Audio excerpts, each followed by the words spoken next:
Your mind runs the same conversations on repeat.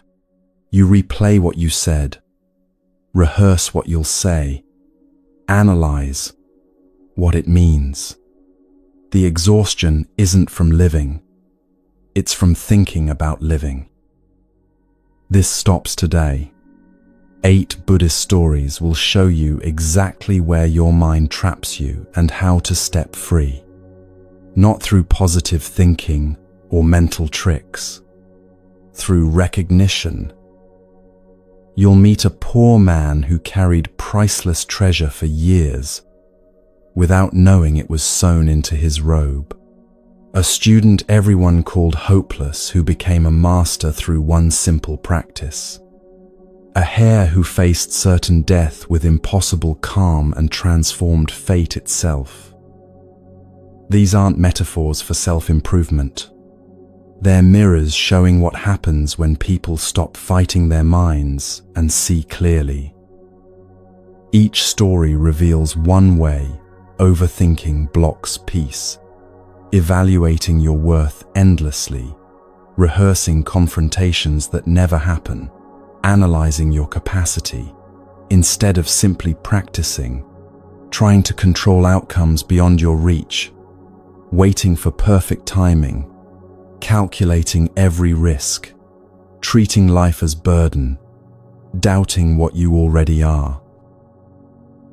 Wherever you are right now, commuting home, lying awake, seeking refuge from the noise, settle in.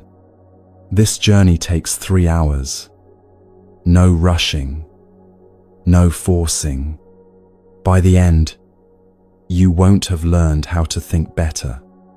You'll have recognized what exists before all thinking begins. The first story starts with a man searching desperately for something he's already carrying.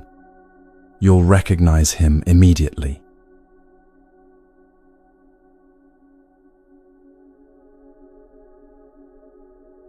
The poor man had been wandering for years, through cities and villages, along dusty roads and crowded marketplaces, always searching for the life he deserved.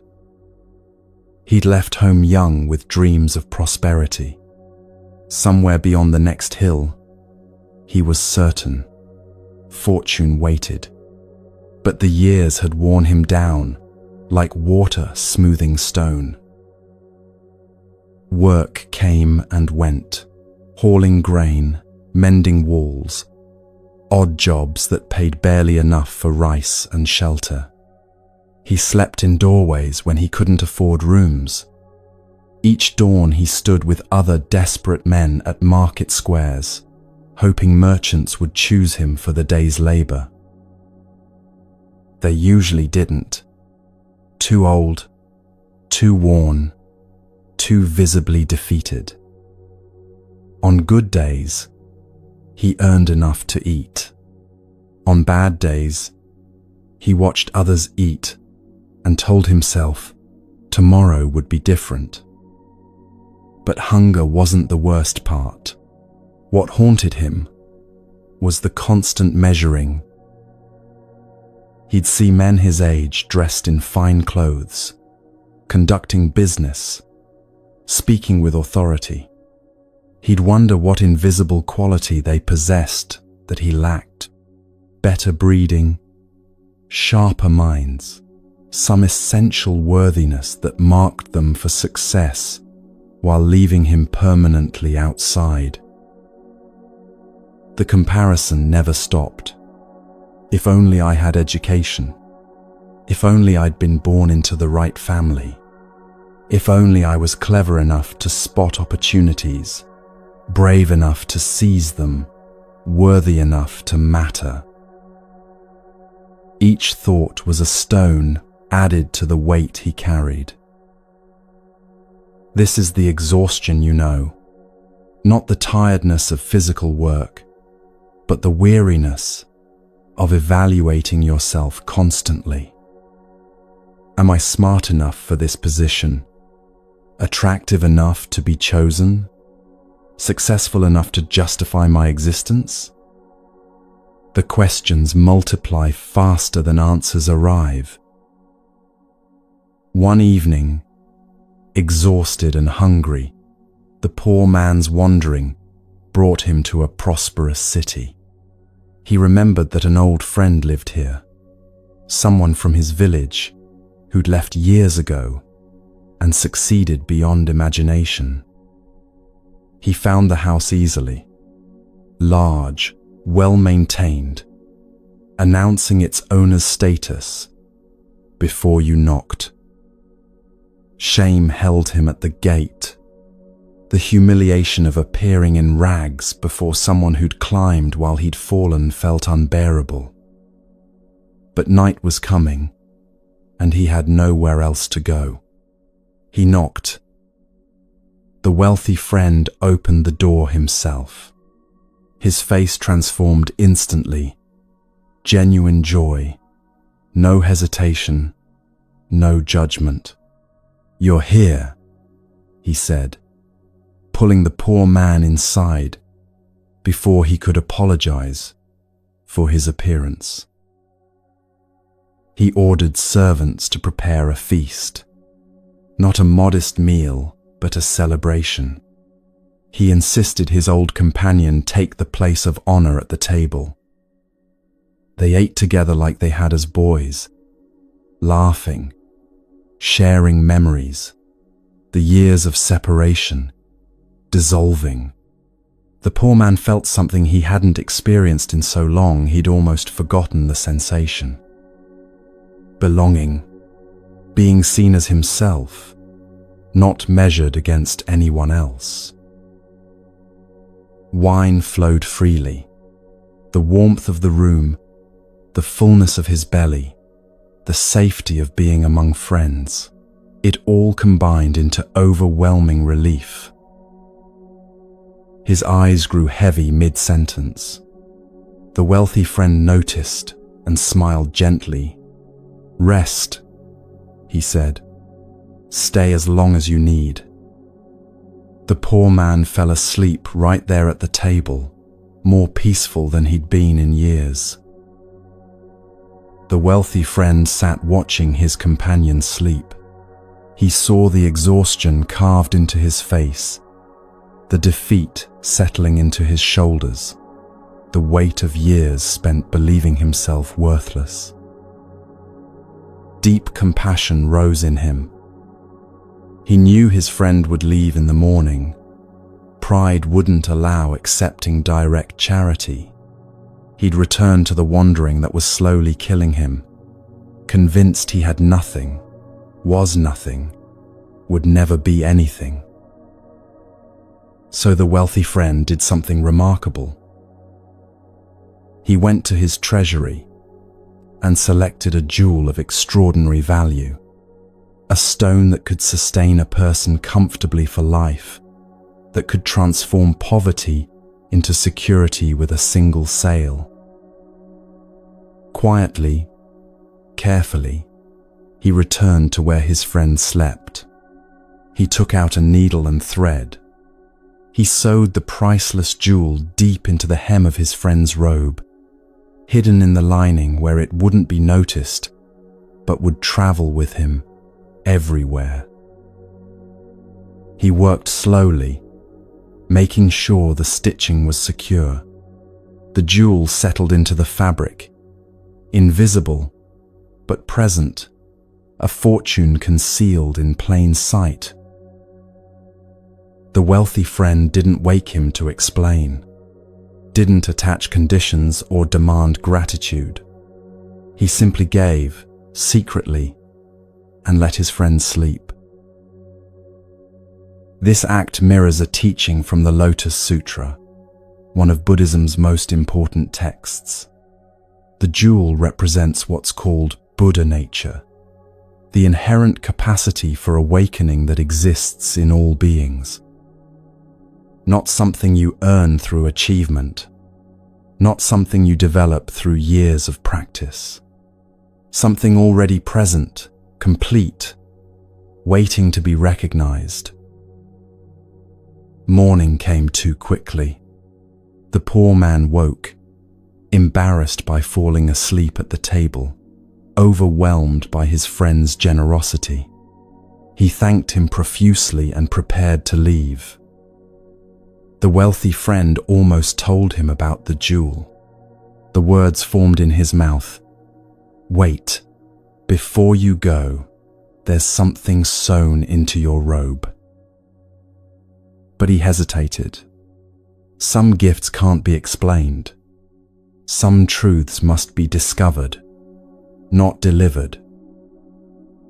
So he embraced his friend, wished him well, and watched him walk away, wearing a fortune he didn't know he carried. The poor man returned to wandering.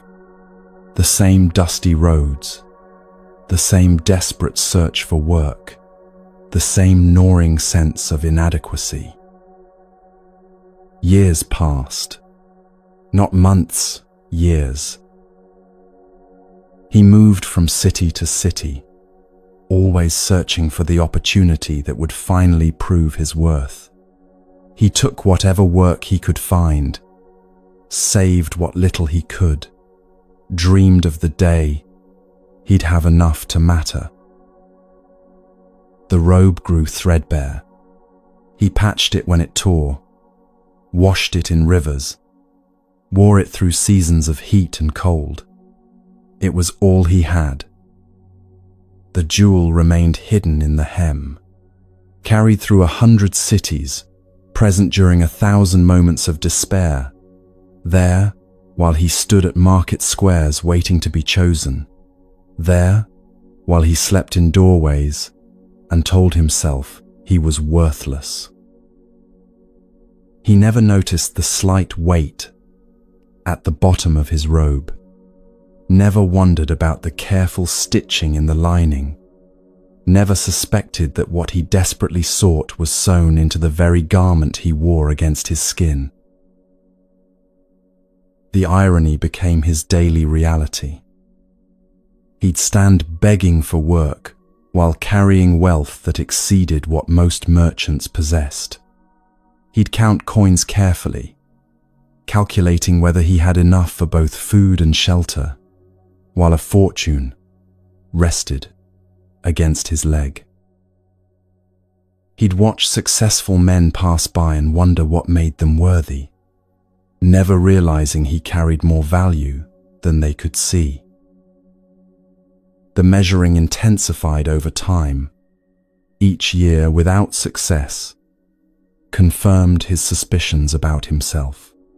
He'd replay his life, searching for the moment he'd failed, the choice that had doomed him to this existence. At night, lying on hard ground, he'd create elaborate explanations for his poverty. Bad luck, poor timing, the unfairness of a world that rewarded the wrong people. Sometimes he blamed himself completely. Sometimes he blamed everyone else. The thinking never brought relief, but he couldn't stop. One day, by chance, his wandering brought him back to the same prosperous city. He'd aged visibly, more grey in his hair, deeper lines around his eyes, the shuffling gait of someone who'd walked too far for too long.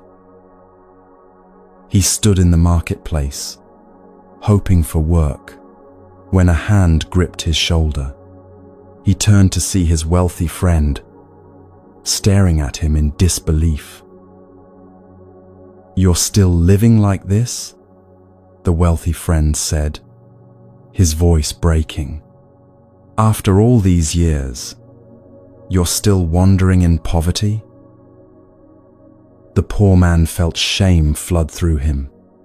To be seen again in this state, to have failed so completely, to prove himself as worthless as he'd always suspected.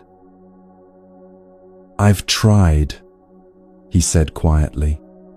"I've worked, I've searched, but I don't have what it takes." The wealthy friend's expression shifted from shock to something between laughter and tears. "Don't have what it takes?" he repeated. "You've had everything you needed all along." He grabbed the poor man's robe, running his hands along the hem until he found the hidden stitching. "That night you stayed with me years ago. Do you remember?" The poor man nodded, confused. "While you slept, I sewed a priceless jewel into your robe. Right here." His fingers found the lump in the fabric. "You've been carrying wealth beyond measure this entire time." The poor man stared as his friend carefully unpicked the stitches. Thread by thread, the hidden pocket opened. His friend reached inside and pulled out the jewel. It caught the sunlight, scattering colors across both their faces.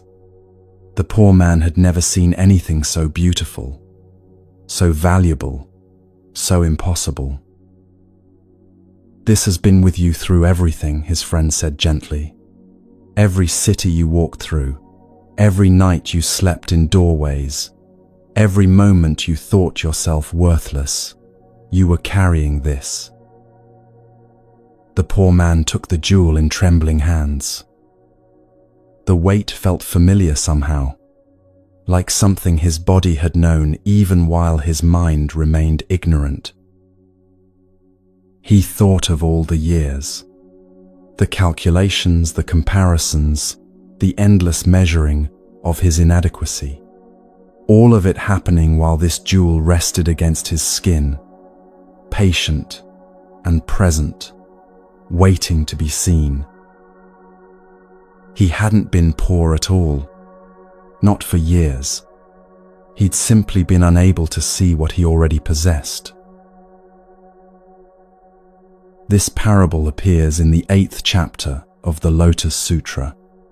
The Buddha told it to reveal something crucial about how we fundamentally misunderstand ourselves. The jewel represents Buddha nature, the inherent capacity for awakening that exists in all beings, not as potential to develop someday, not as a reward for years of self-improvement, but right now, complete, present, sewn into your being. The poor man spent years measuring himself against others, calculating his value, determining his inadequacy. Every comparison confirmed what he already believed, that he lacked something essential. But the jewel was always there. The measuring didn't create worth or destroy it. The endless evaluation changed nothing about what he actually possessed. The overthinking starts when we forget this. We measure ourselves constantly, assuming the answer might be that we're not enough. Think about your own measuring system. How much mental energy goes into evaluating whether you're good enough at your job, attractive enough to be chosen, successful enough to justify your existence? The calculations happen automatically, constantly, consuming resources you could use for living. And what has all that measuring achieved? Has the constant evaluation finally settled the question of your worth? Or does each answer require another question, each achievement demand another accomplishment to confirm it? The validation never quite settles it. Each success requires another success. The measuring never ends because it's addressing the wrong problem. You don't need to earn worth through achievement. You need to recognize the jewel you're already carrying. The poor man's jewel didn't appear when he discovered it. It had been there the entire time, present during his worst moments of self-doubt, there, while he stood convinced of his worthlessness, sewn into his robe, while he searched desperately for external validation.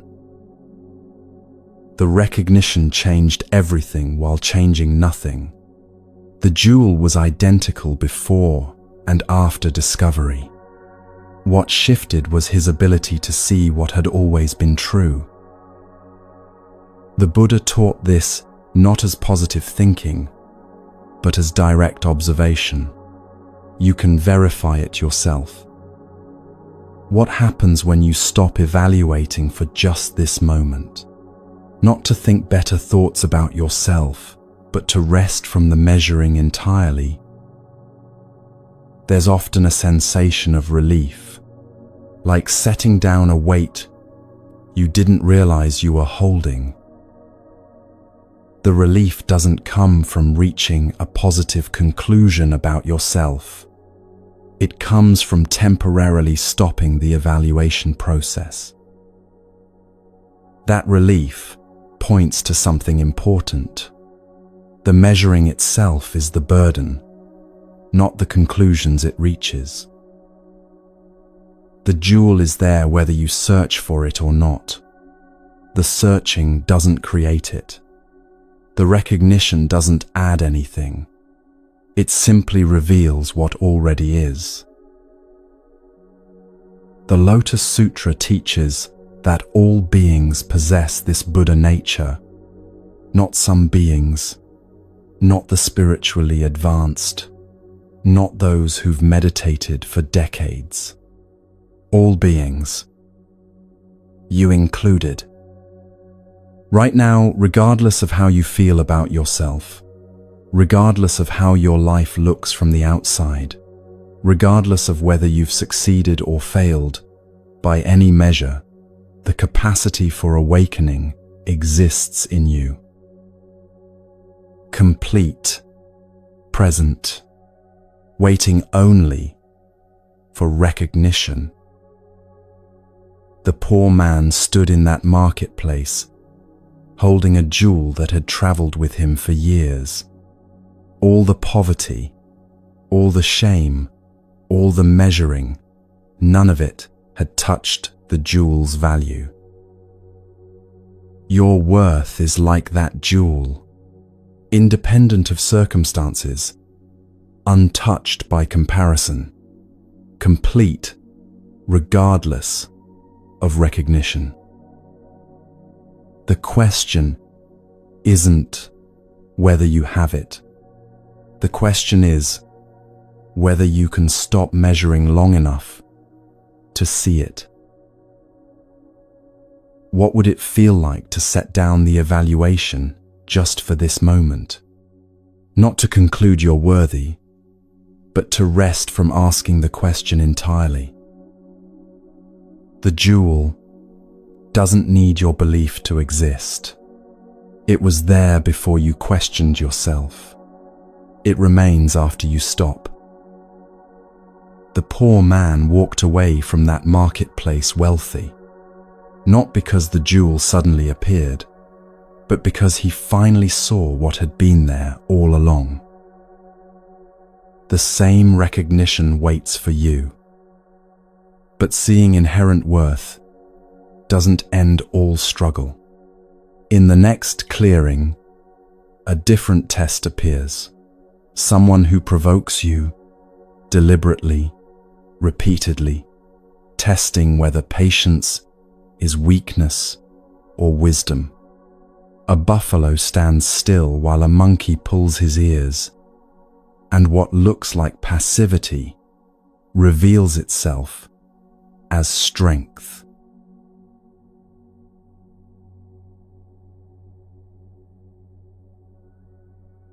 The buffalo felt the monkey land on his back again.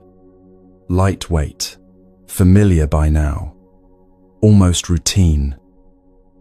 This had been going on for weeks. Every day the same pattern.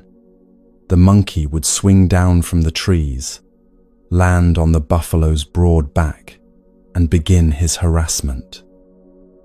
Pulling ears, tugging tail, yanking tufts of hair, eventually escalating to complete disrespect, relieving himself on the buffalo's head while chattering mockingly. The buffalo could end this instantly. One toss of his massive head would send the monkey flying. Those sharp horns could gore. Those powerful hooves could trample. But he never did. Not because he couldn't, because he chose not to.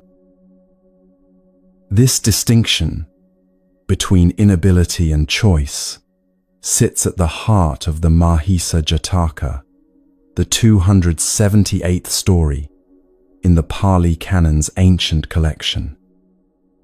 The Buddha told this to his monks to teach about patience, one of the 10 perfections that those seeking awakening cultivate.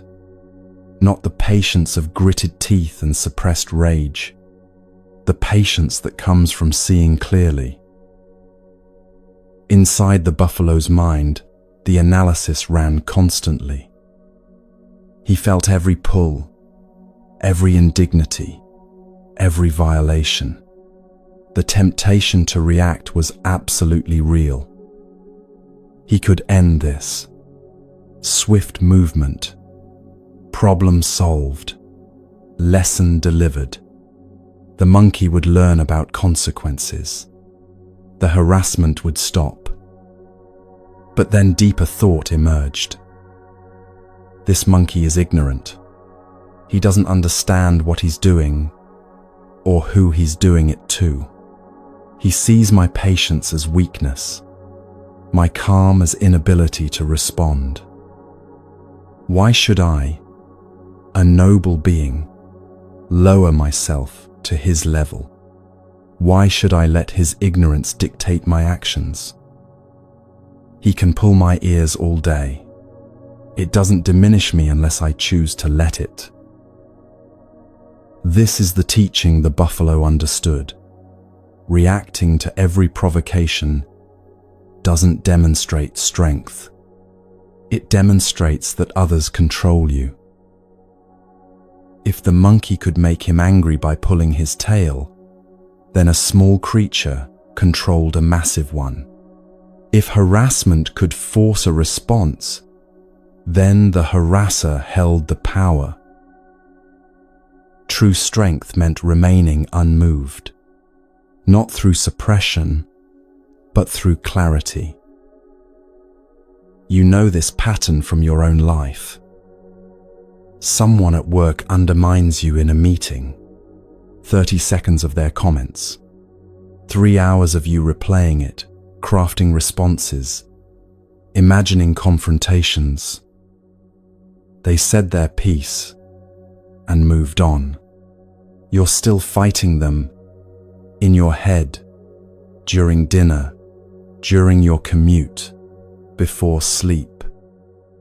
Who's really being controlled? The buffalo grazed peacefully while the monkey harassed him. Days passed this way. The monkey's behavior became predictable, almost boring. But something interesting happened to the monkey. The complete lack of response confused him. He'd expected anger, resistance, some acknowledgement of his power, to annoy. The silence was worse than rage would have been.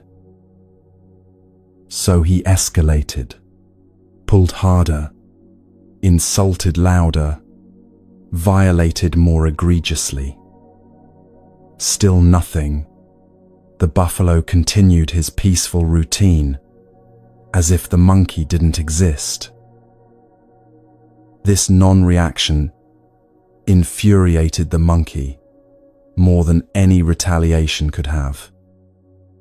The monkey began to believe his own interpretation. If the buffalo won't defend himself, the monkey reasoned, then clearly he can't. Clearly he's weak, powerless, too dull to recognize disrespect. The monkey grew bold, reckless, confident in his immunity. One afternoon, he spotted another buffalo grazing alone near the forest edge. This one looked similar, large, powerful, seemingly calm. The monkey had grown so confident that he didn't pause to consider differences. A buffalo is a buffalo, he thought. They're all the same. Big, slow, too stupid to fight back. He swung down from the trees and landed on this new buffalo's back with casual arrogance, grabbed the ears and pulled hard, chattering insults, waiting for the familiar non-reaction. This buffalo was different. This one had no patience developed through wisdom, no understanding of forbearance, no clarity about when reaction serves and when it doesn't. This one was simply ill-tempered, quick to rage, and had been waiting his entire life for an excuse to use his horns. The buffalo's head snapped back. Violently, the monkey flew through the air, tumbling, crashing into a tree trunk with sickening force. Before he could recover, the buffalo charged.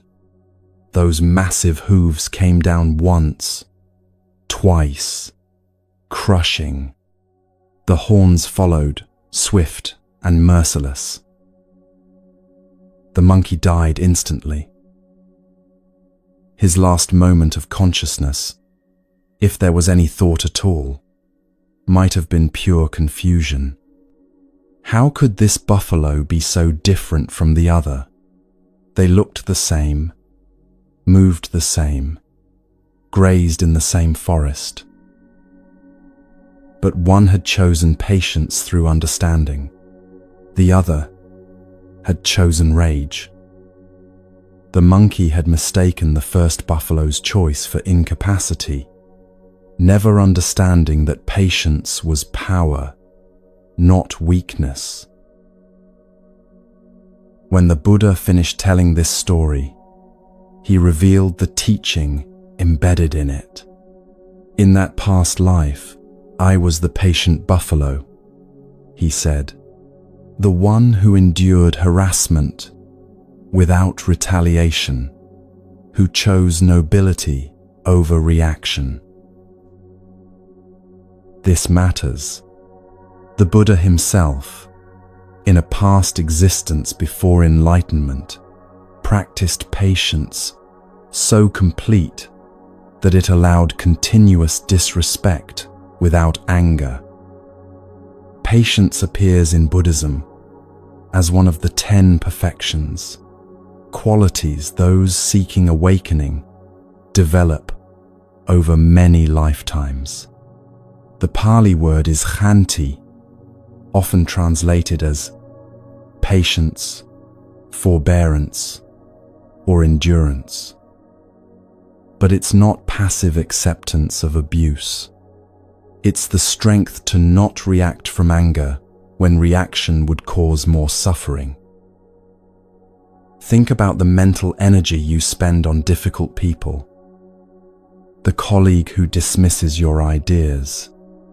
The family member who makes passive-aggressive comments. The neighbor who violates boundaries repeatedly. The actual interactions might be brief. 5 minutes in a meeting. 10 minutes at a family dinner. A 30-second exchange at the property line. But the mental replay goes for hours. You craft the perfect response you didn't say. You imagine the confrontation where you finally put them in their place. You rehearse variations, what you'll do if they try it again, how you'll make them see how wrong they are. The difficult person occupies your mind completely. They're not even present, but they're consuming your mental space, controlling your emotional state, directing your thoughts. You are the buffalo being harassed, but most of the harassment is happening in your own mind. The patient buffalo understood something you can test yourself. The monkey's actions revealed the monkey's nature, nothing about the buffalo. Pulling ears didn't make the buffalo less noble. The disrespect said everything about the disrespectful one and nothing about the one being disrespected. Reacting would have proven the monkey's power to control him. Patience proved the monkey had no power at all. Consider your own situation. When someone provokes you and you spend hours mentally fighting them, who's really winning? They made one cutting remark and forgot about it immediately. You've been replaying it for 3 hours, running through responses, building elaborate scenarios of future confrontations. They're living their life. You're living their insult. The teaching here isn't about never setting boundaries. The patient buffalo could have moved to a different part of the forest, could have communicated displeasure without violence. Patience doesn't mean accepting abuse forever, but it points to something deeper about where the real battle happens. The monkey harassed the buffalo's body for maybe 20 minutes a day. The buffalo could have harassed his own mind for 24 hours a day, replaying the indignities, nursing grievances, planning retaliation. He chose not to. The external harassment was the monkey's action. The internal harassment would have been the buffalo's choice. There's a profound teaching here about mental freedom. Someone can act badly toward you.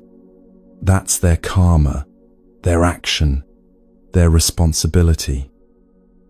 But whether you mentally fight with them for hours afterward, that's your choice. The Buddha taught that we create suffering not just through external actions, but through how we hold things in our minds. Two people can experience the same provocation. One lets it pass like wind through trees. The other carries it for days, turning one moment of difficulty into continuous suffering. Same provocation, different relationship to it. Different outcome. The patient buffalo had mastered this. Monkey pulls ears. The buffalo feels it, notes it, continues grazing. No story about it. No rehearsal of responses. No mental warfare extending one moment into hours. You might try this as practice.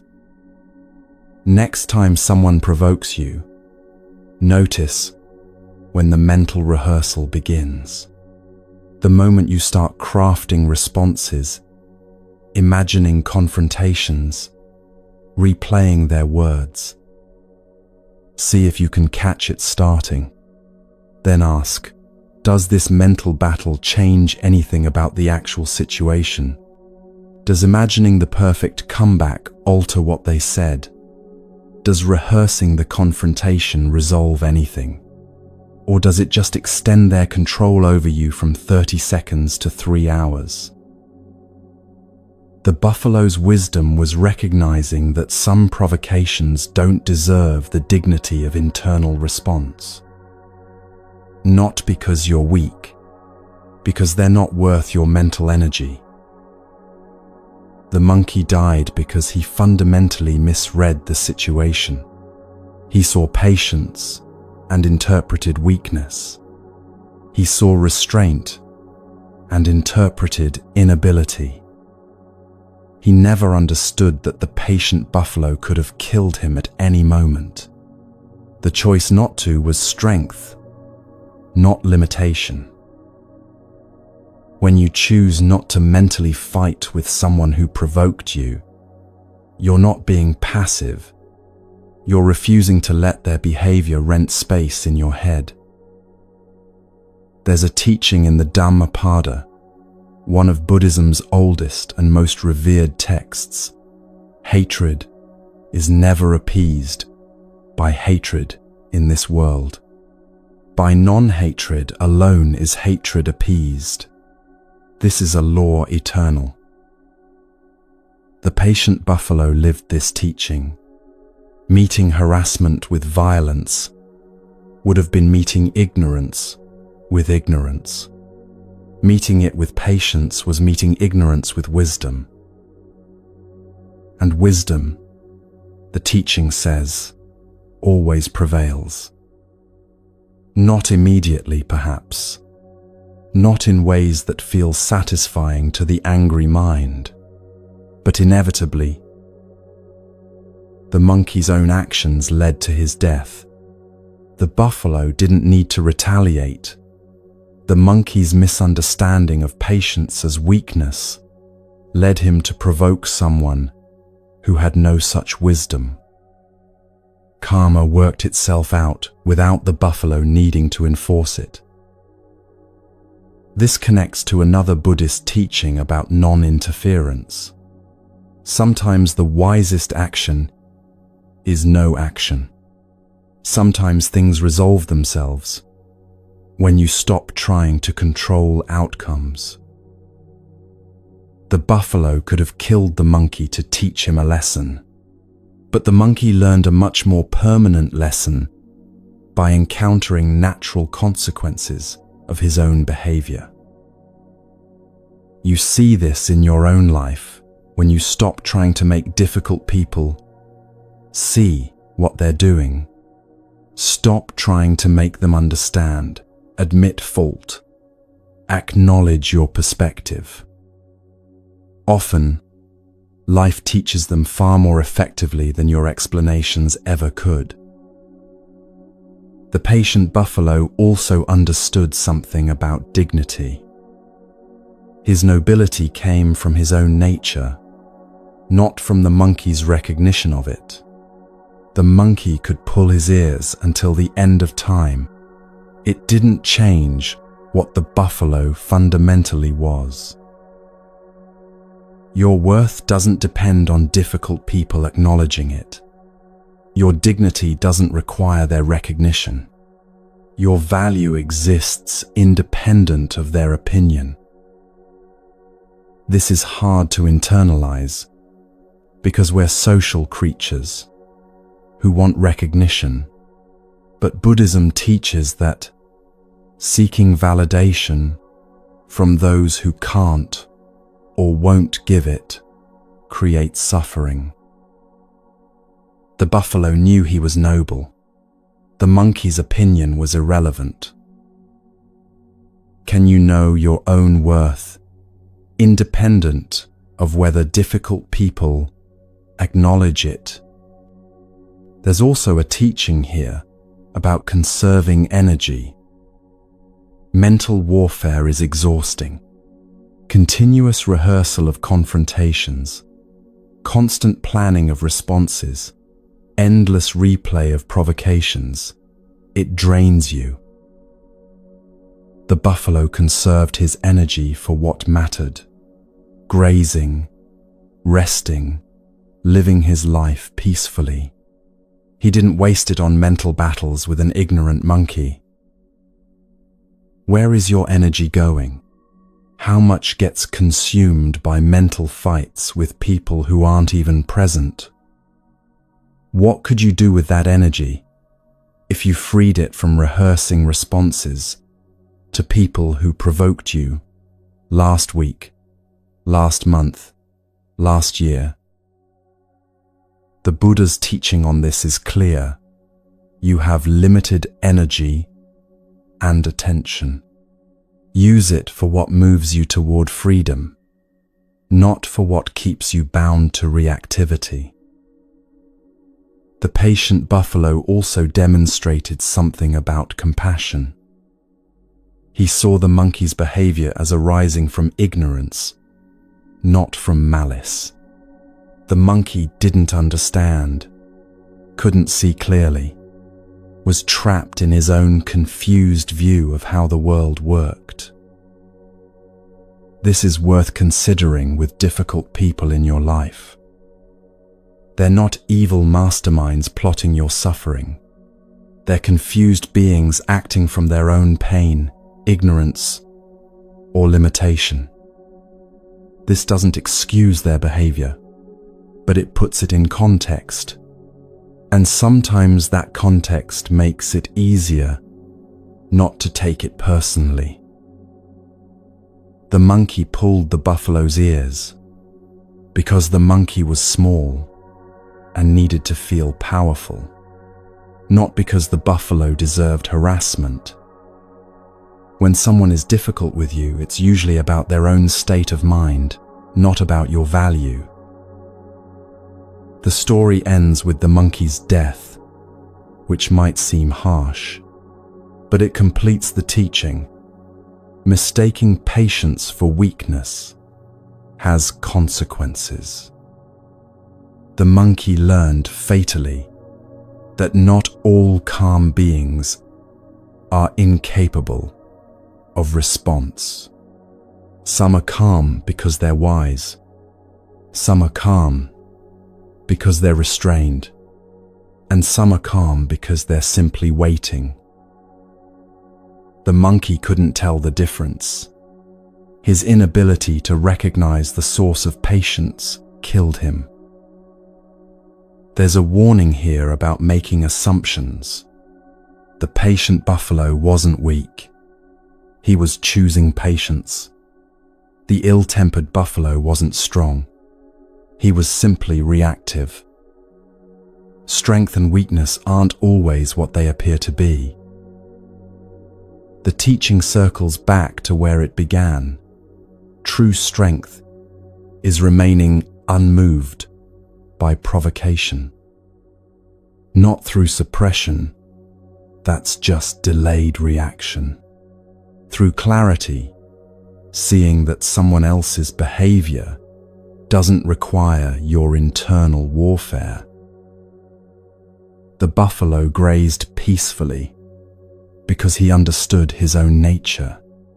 Noble, powerful, complete. The monkey's harassment couldn't change that reality. You might recognize this in moments when you've successfully let something go. Someone was rude. You noted it and moved on. No hours of rehearsal. No mental warfare. Just noting and releasing. That's the buffalo's teaching. That's the patience the Buddha practiced in this past life. Not dramatic forgiveness or forced compassion. Simply choosing not to engage the mental machinery that turns brief difficulty into extended suffering.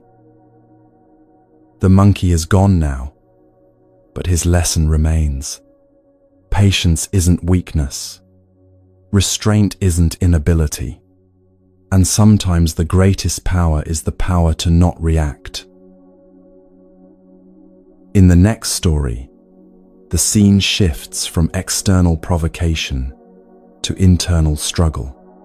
A student sits with a white cloth in his hands, repeating two words everyone thinks are meaningless. But those two words will unlock what years of complex study couldn't touch.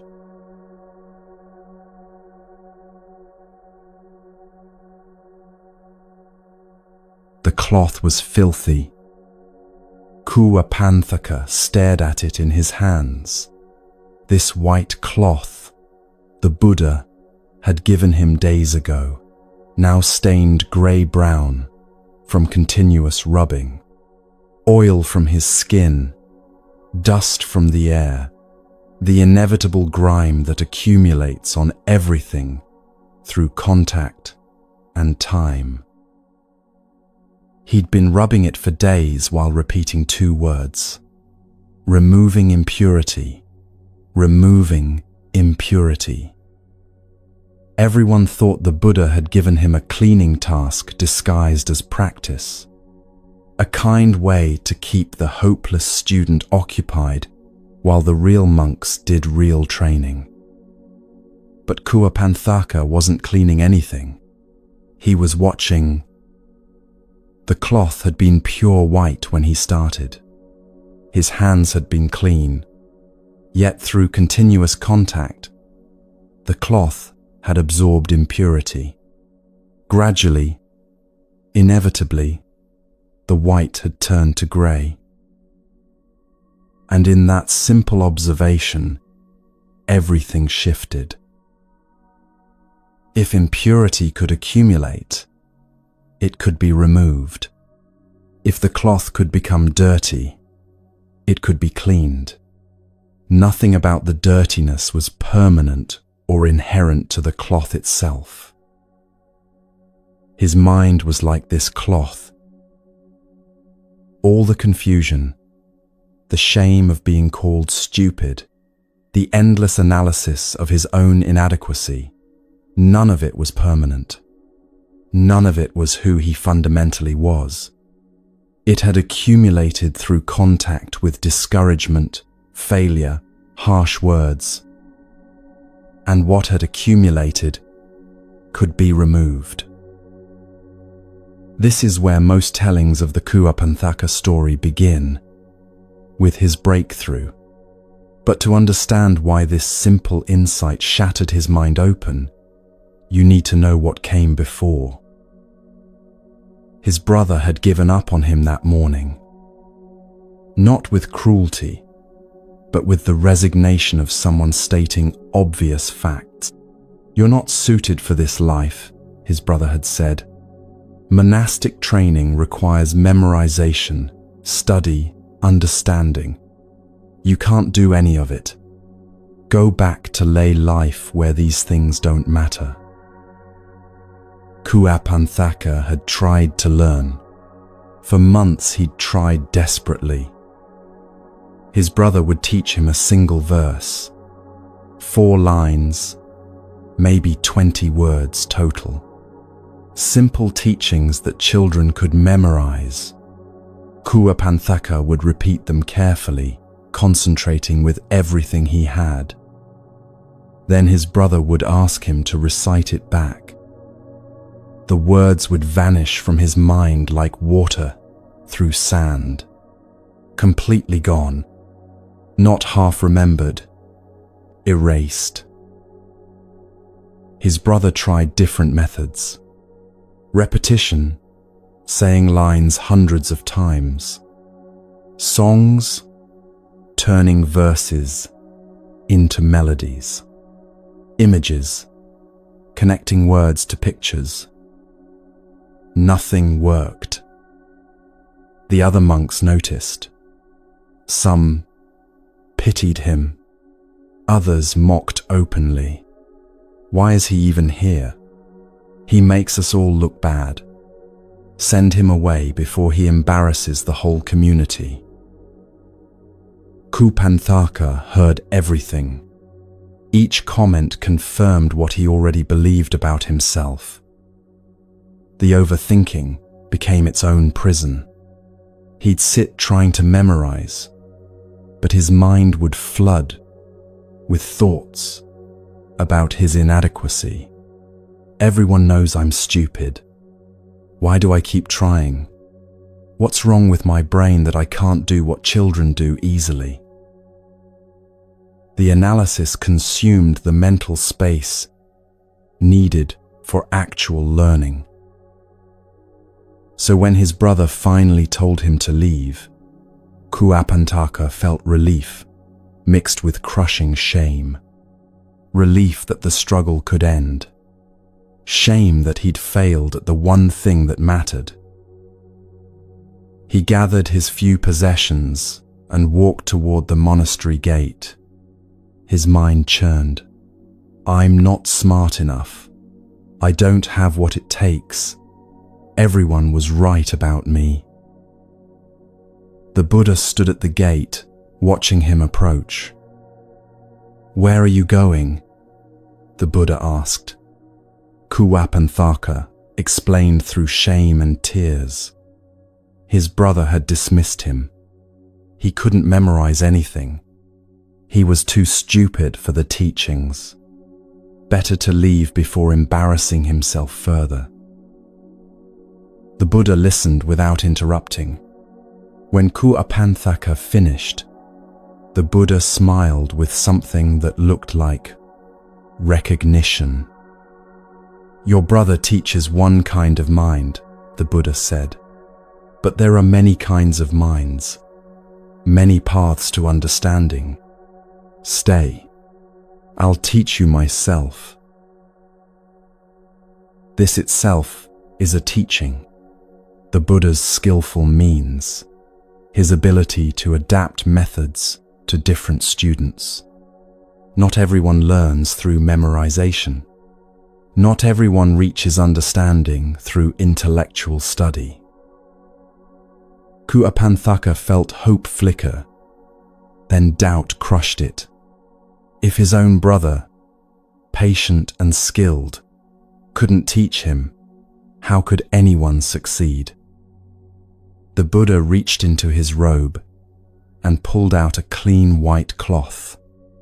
Simple, ordinary, the kind used for cleaning. Take this, the Buddha said. Here is your practice. Rub this cloth while saying these words. Removing impurity. Removing impurity. Do this continuously, without stopping to analyze whether it's working. Kuapantaka stared at the cloth, confused. This wasn't a teaching. This wasn't a verse to memorize. This was just rubbing a cloth. That's all? He asked hesitantly. That's all, the Buddha confirmed. Rub the cloth. Say the words. Don't analyze. Just practice. Kuapantaka wanted to ask questions. How would this help? What was the point? Shouldn't he be studying actual teachings? But the Buddha's eyes held something that stopped the questions. An invitation to stop analyzing for once and simply do. Kuapantaka took the cloth and began. At first, it felt absurd. He sat in a corner of the monastery, rubbing this white cloth between his hands, repeating, removing impurity, over and over. Other monks walked past and stared. Some smirked. The stupid one had been given a cleaning task disguised as meditation. How appropriate. Kuapantaka felt familiar shame rise, but he kept rubbing. The Buddha had given him this instruction. He could at least try before giving up. Removing impurity. Removing impurity.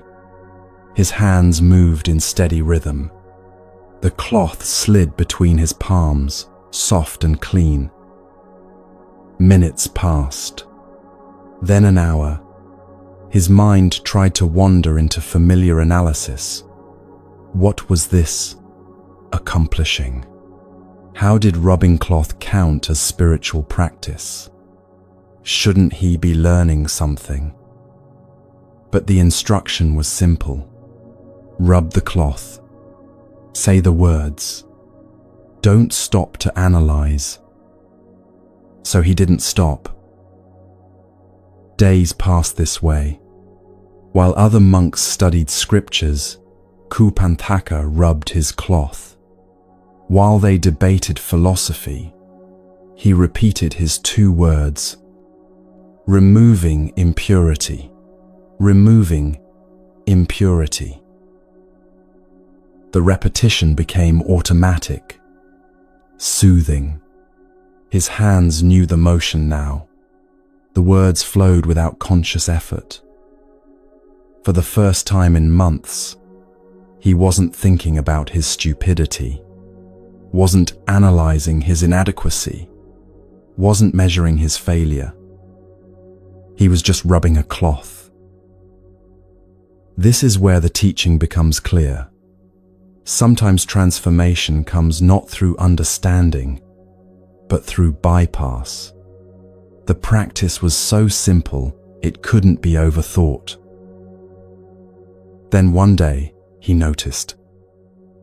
The cloth was no longer white. His hands had been clean when he started. The cloth had been pristine, but after days of continuous rubbing, it had absorbed oil from his skin, dust from the air, the subtle grime that accumulates on everything through contact. The cloth was dirty, visibly, undeniably dirty. Kupantaka stopped and stared. Something shifted in his mind, a recognition so simple, it seemed impossible he'd missed it until now. The cloth had been pure, through contact, through time, through natural conditions. It had become impure. But this meant impurity wasn't permanent, wasn't inherent to the cloth. It was something that had accumulated through conditions. And what accumulates through conditions can be removed through conditions. Removing impurity, he whispered, looking at the cloth with new eyes. This is the teaching of the 3 marks that the Buddha taught throughout his life: impermanence, unsatisfactoriness, and the absence of a fixed self. The cloth wasn't inherently dirty. Dirtiness had arisen through conditions and would pass away through conditions. Nothing about it was permanent or fixed. His mind was like this. The confusion wasn't who he fundamentally was. The doubt, the shame, the endless analysis of inadequacy, these had accumulated through conditions. Harsh words, repeated failure, constant comparison. They weren't permanent features of his mind. They were temporary impurities that had gathered like dust. The insight deepened. He saw how greed creates impurity in the mind, how anger stains it, how ignorance obscures its natural clarity. Not as abstract concepts he'd failed to memorize, but as direct observation of how his own mind worked. He rubbed the cloth with new intensity, removing impurity, removing impurity. The practice intensified. Hours blurred together. His concentration deepened until nothing existed except the cloth, the motion, the words, and the mind, observing it all with perfect clarity. The overthinking that had plagued him his entire life, the constant analysis of his failures, the measuring of his inadequacy, simply stopped. Not because he'd reasoned his way out of it, not because he'd finally understood some complex teaching, but because he'd found a practice so simple, it bypassed analysis entirely. The concentration grew stronger. His mind, which couldn't hold a single verse through memorization, now held perfect stillness for hours. This reveals another teaching.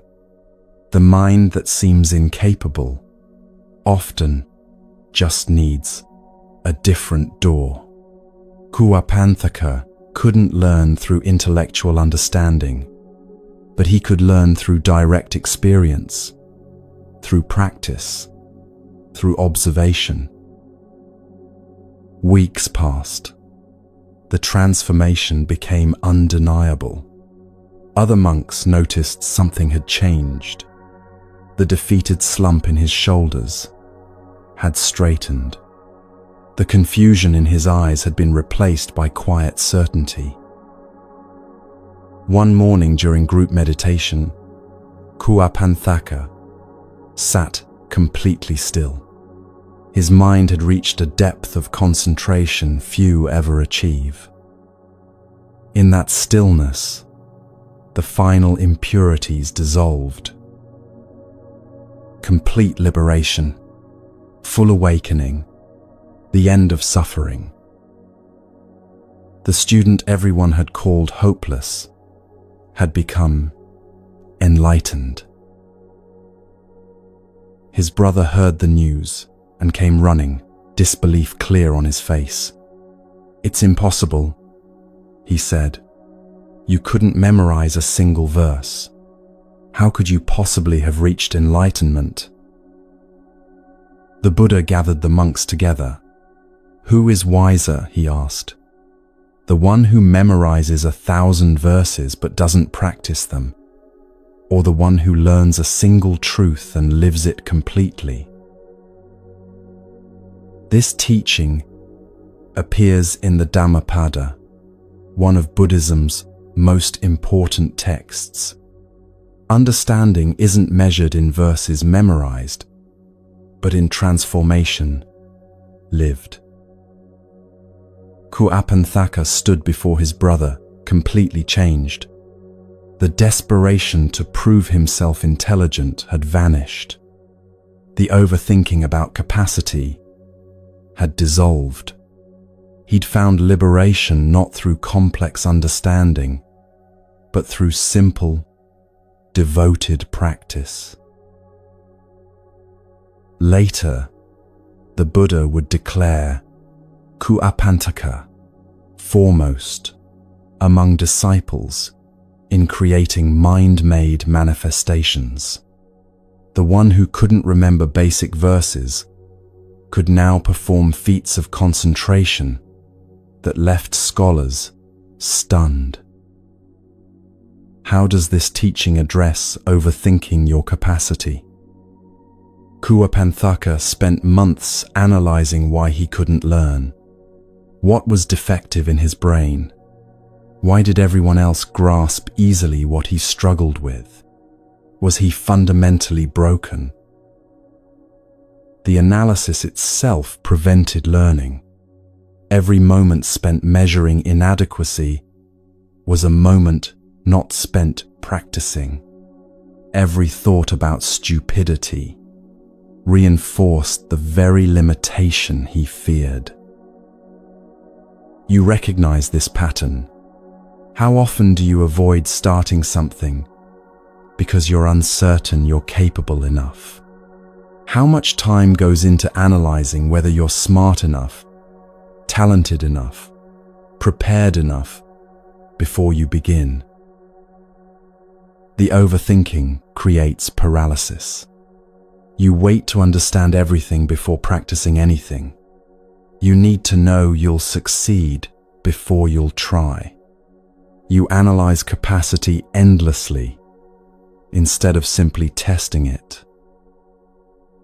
Kuapanthaka's transformation didn't come from finally understanding his capacity.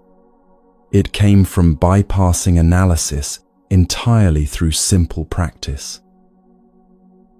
The Buddha gave him something so straightforward it couldn't be overthought. Rub a cloth. Say 2 words. Repeat. No complex theory to master first. No prerequisite knowledge required.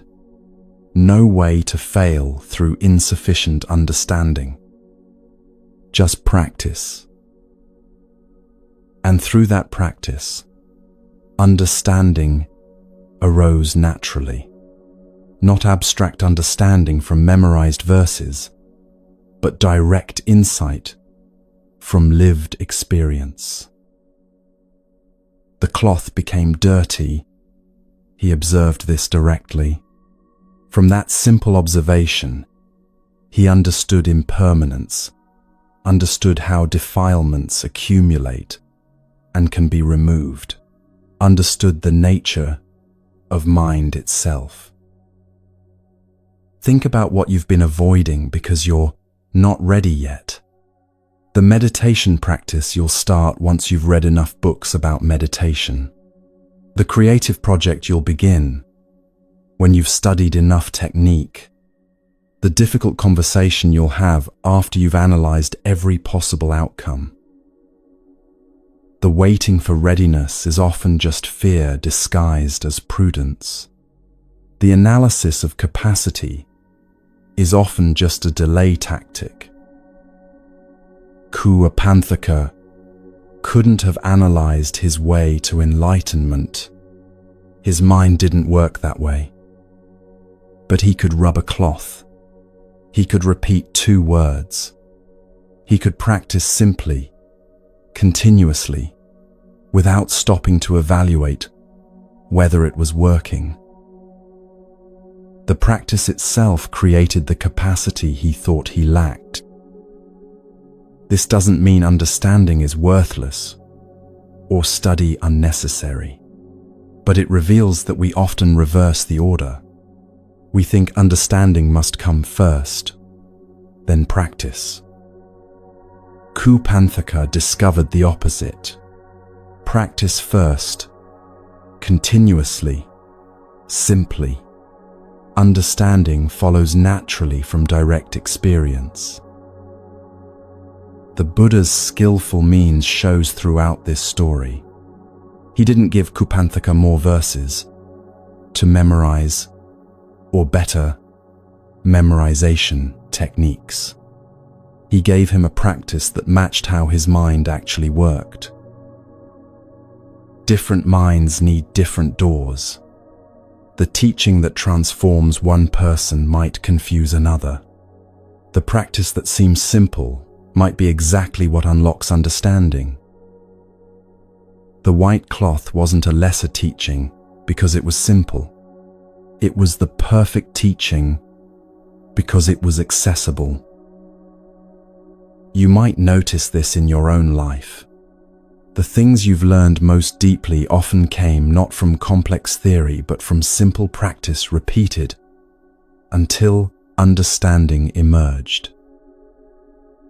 The sport or instrument where mastery came from doing, not from reading about doing. The skill where your hands learned before your mind understood. The insight that arrived not through analysis but through direct experience. Kuapanthaka's story carries one more teaching. Awakening is accessible to everyone, regardless of intellectual capacity. The path doesn't require genius, doesn't require scholarly ability, doesn't require perfect memory or quick understanding. It requires willingness to practice. The monk who couldn't memorize a single verse became one of the Buddha's greatest disciples, not despite his limitations, but through finding a practice that worked with how his mind actually functioned. What simple practice have you been dismissing because it seems too basic? What door have you been ignoring because you're looking for something more complex, more impressive, more worthy of your analytical mind? The freedom came from stopping analysis and starting action, not complicated action requiring extensive preparation. Simple action, repeated with dedication. Kuapanthaka rubbed a cloth until he saw the nature of reality. You might find your own white cloth in the practice you've been overlooking. The Buddha knew what Kuapanthaka needed. Not more theory, not better memorization techniques, not elaborate explanations. Just a cloth and 2 words. Simple practice defeats analysis when you stop measuring and start moving. The capacity you're overthinking already exists. You discover it through action, not evaluation. But in the next clearing, a different lesson waits. A Brahmin stands bound with his student, and he's absolutely certain he's calculated the perfect escape. The student begs him not to act. The Brahmin knows better, and what happens next reveals what happens when we confuse our calculations with reality, when we ignore wise counsel because we're certain we've accounted for everything.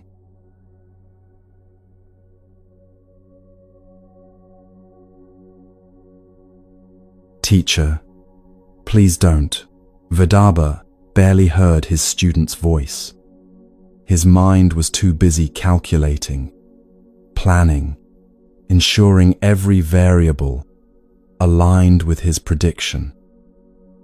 They were bound with ropes in a forest clearing, surrounded by armed bandits, discussing whether to kill them quickly or slowly.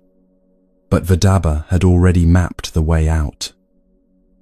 He knew a charm, ancient words that could call down treasure from the heavens when recited at the precise planetary conjunction. He'd verified it worked years ago. Gold, silver, jewels, all 7 precious things falling like rain. Tonight, the stars aligned perfectly. He would recite the charm. The treasure would dazzle the bandits. In the chaos of their greed, he and his student would slip away.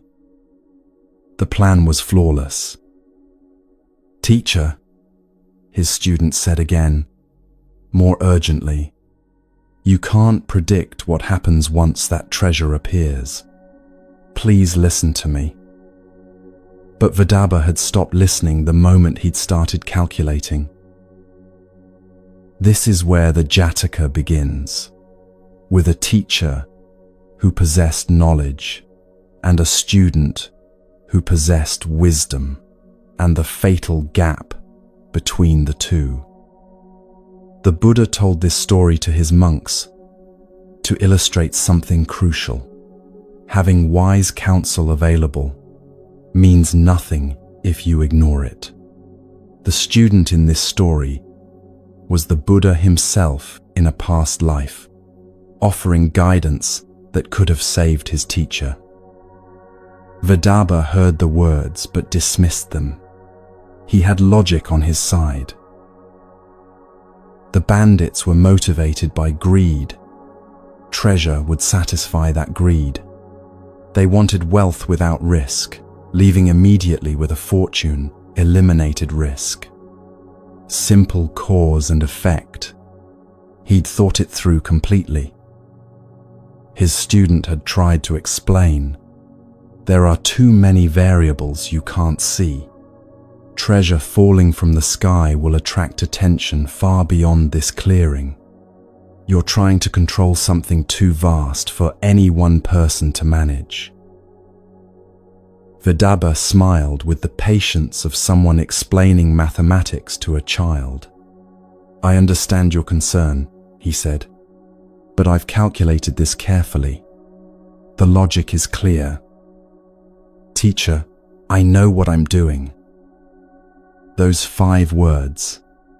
How many disasters begin with absolute certainty? The lead bandit approached, curved blade, catching firelight. You're a Brahmin, he said.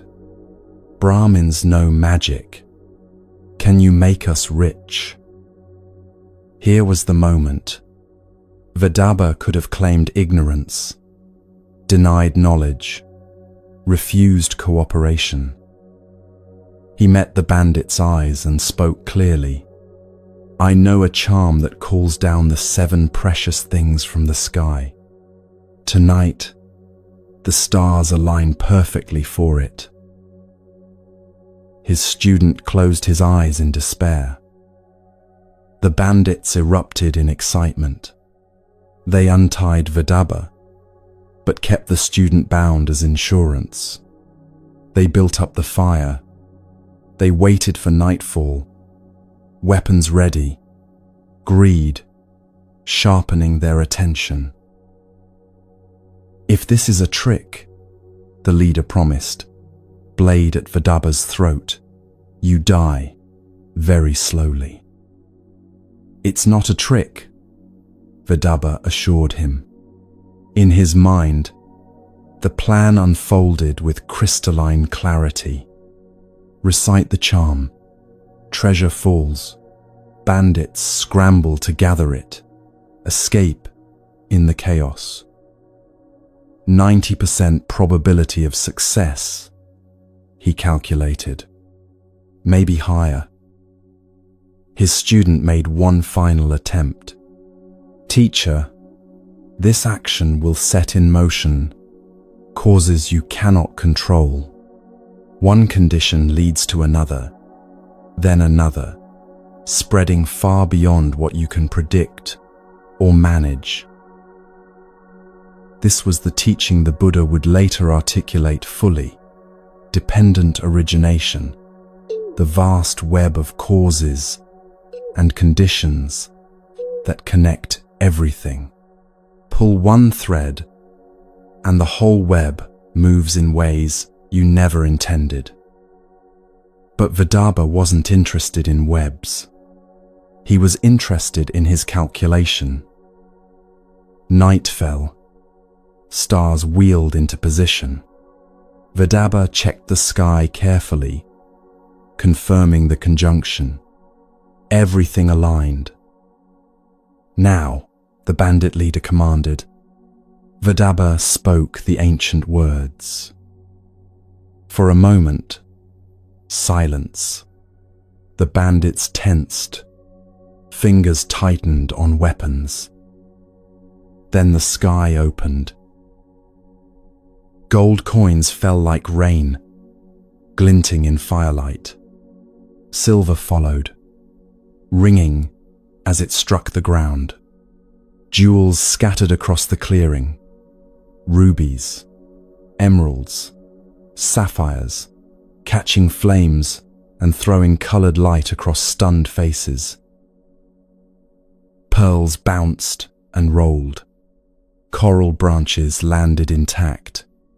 Crystals buried themselves in soft earth.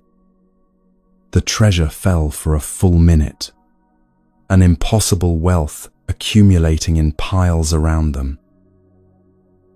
The bandits stood frozen in awe, then broke into chaos, scrambling, shoving, laughing with disbelieving joy, gathering handfuls of gold, stuffing jewels into pockets, fighting over the largest gems. Vidarbha felt vindication flood through him. See, exactly as predicted, the treasure had them completely distracted. The leader cut the student free, not from mercy, but from sheer overwhelm. "You're free to go," he shouted, barely looking at them. "Take whatever you can carry. This is enough for everyone." Vidarbha helped his student to his feet. "You see," he said quietly, "everything worked exactly as I planned." His student didn't answer. He was staring at something beyond the clearing. Torches, moving through the trees. Many torches. The treasure falling from the sky had been visible for miles. The noise of coins raining down had carried through the forest. The colored light from jewels catching firelight had flashed like signals across the darkness. And now others were coming. A rival band of thieves emerged from the darkness, larger than the first group, better armed, and absolutely furious that someone else had found treasure. "That's ours," their leader roared. The first group looked up from their gathering, arms full of gold, faces hardening from joy to rage. "We found it," their leader said. "It's ours." "You found nothing," the newcomer spat. "That fell from the sky. Sky treasure belongs to whoever can hold it." Vidarbha's student grabbed his teacher's arm. "We need to run. Now." But Vidarbha stood frozen, watching his perfect calculation collapse. This wasn't supposed to happen. He'd accounted for the bandits' greed, for their distraction, for their willingness to let him go. He hadn't accounted for other thieves arriving. This is what the teaching of dependent origination reveals. Causes and conditions spread in networks too vast for individual minds to track. Vidarbha had calculated maybe 10 variables. Reality involved thousands. The two groups faced each other across the treasure. Weapons appeared. Swords, clubs, axes. The firelight caught blade edges, throwing sharp shadows. "Last chance," the newcomer said. "Walk away or die here." The first bandit leader laughed harshly. "We outnumber you. You walk away." "Actually," the newcomer said with a terrible smile, "you don't." More men emerged from the forest. The rival group had approached from multiple directions, while everyone was distracted by treasure. They'd surrounded the clearing. Numbers favored the newcomers decisively. The first group realized their position simultaneously. Some dropped their treasure and ran. Others, too greedy to flee, stood their ground. Violence erupted instantly. Vidarbha's student pulled his teacher toward the trees, trying to escape while everyone fought. But the rival thieves had positioned men specifically to prevent escape. A blade flashed in the darkness. Vidarbha felt sharp, impossible cold in his chest. He looked down, confused, at the spreading red. His student was screaming something, but the words sounded distant. Vidarbha's mind, which had been so certain of its calculations, struggled to process this outcome. He'd predicted safety. He'd engineered escape. He'd controlled every variable he could see. But he'd been working with incomplete information, trying to manage a system far too complex for any single mind to predict. He fell. The forest floor was cold. Above him, men fought over treasure, while his life emptied onto the ground. His last thought was almost comic in its inadequacy. "I miscalculated." The student survived by surrendering immediately, by not resisting when dragged along with surviving bandits, as the rival group claimed victory. Later, after managing to escape, he would find others from the original band who'd also survived. Ironically, they prospered from the treasure. Some had scattered far into the forest during the violence, unclaimed in the chaos. The survivors gathered what they could find and lived comfortably for years. Vidarbha's charm had worked perfectly. The treasure had fallen exactly as intended, but the outcome bore no resemblance to his prediction. This Jataka, number 48, carries several teachings that thread through all Buddhist traditions. First, the value of spiritual friendship.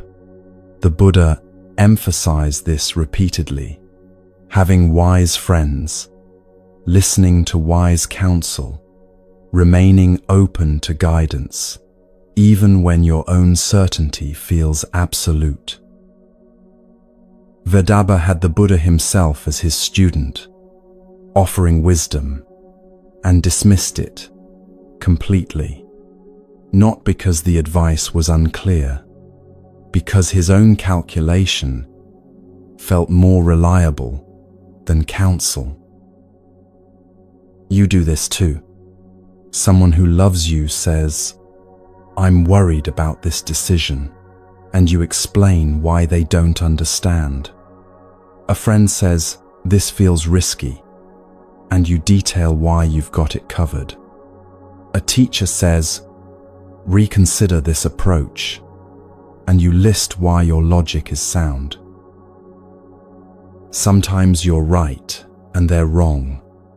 Sometimes their caution is excessive, their worry unfounded.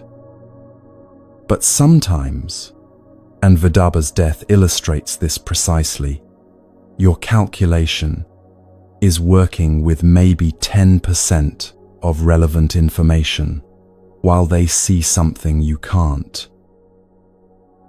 The teaching isn't that you should always defer to others' judgment.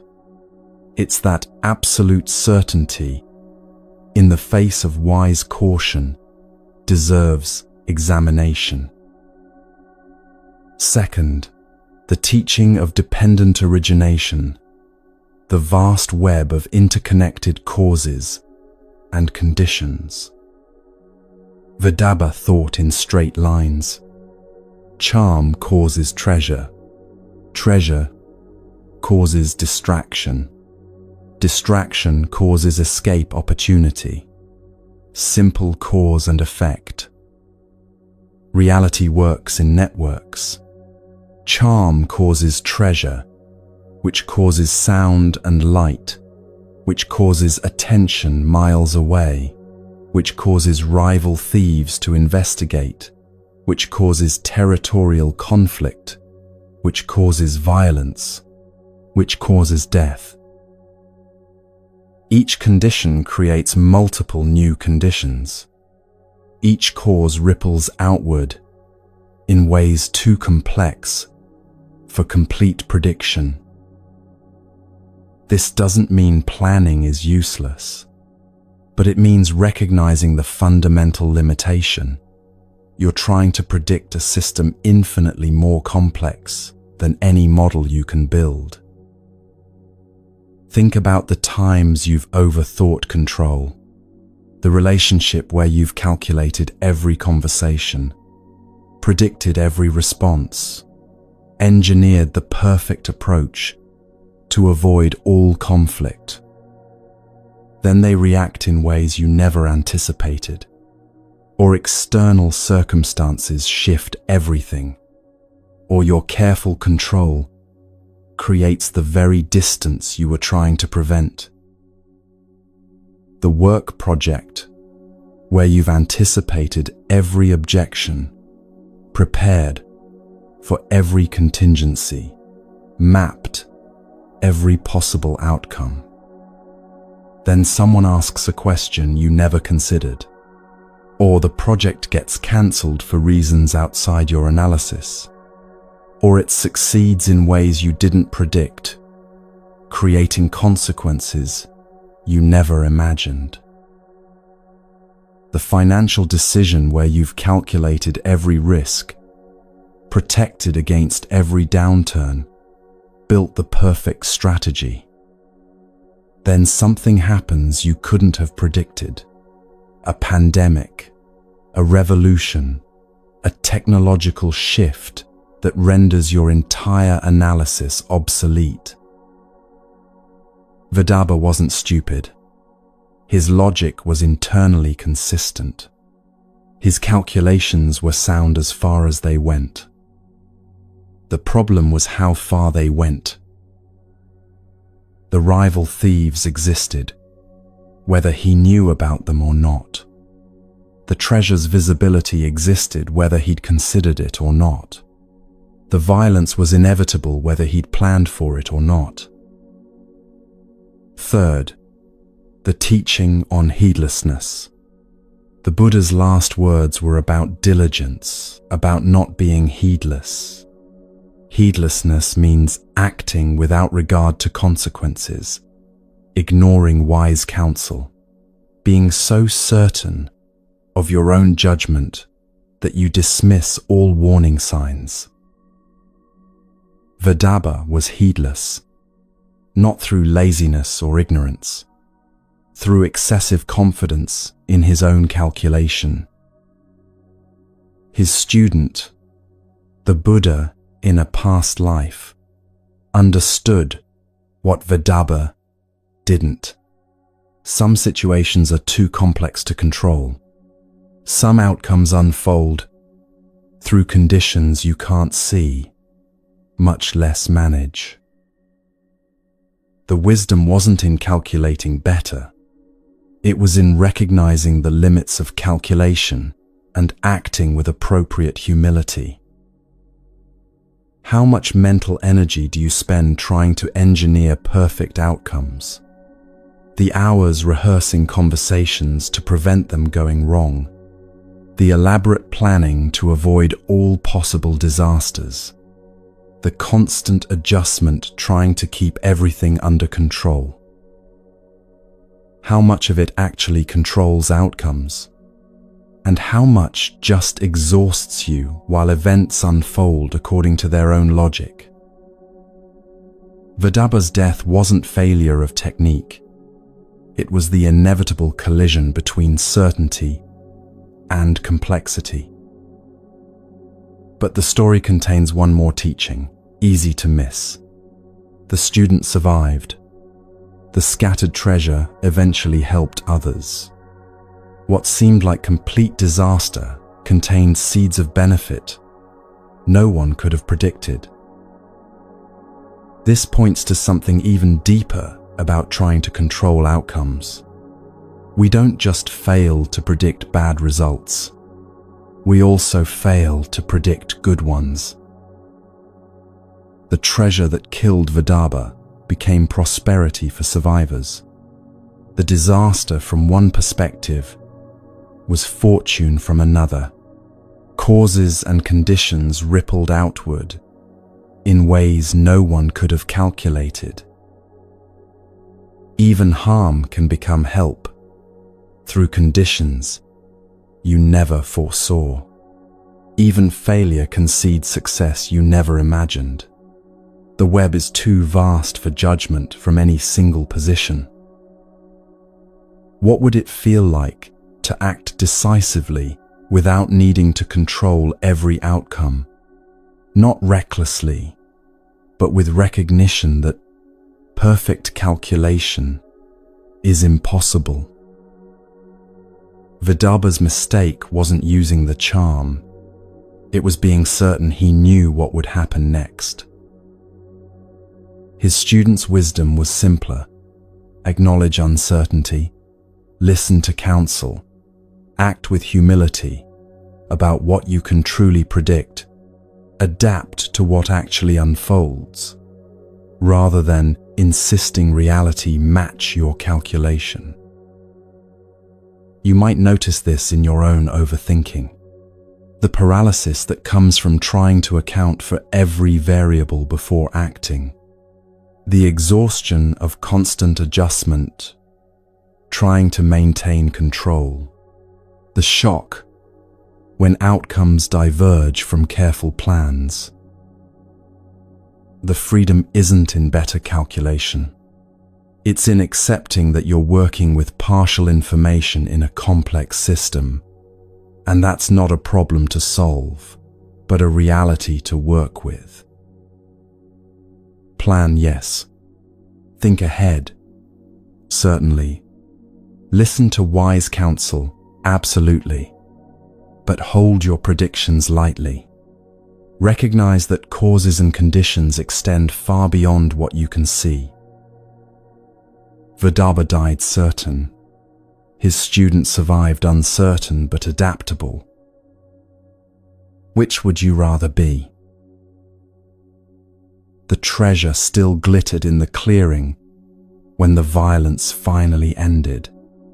Gold and jewels scattered across ground soaked with blood. The survivors would gather it and prosper. The dead would fertilize the forest floor. And somewhere in the next teaching, a boat waits at a dock while a man makes breakfast. Another form of overthinking. Another trap of calculation. Another lesson in what happens when we confuse our plans with reality.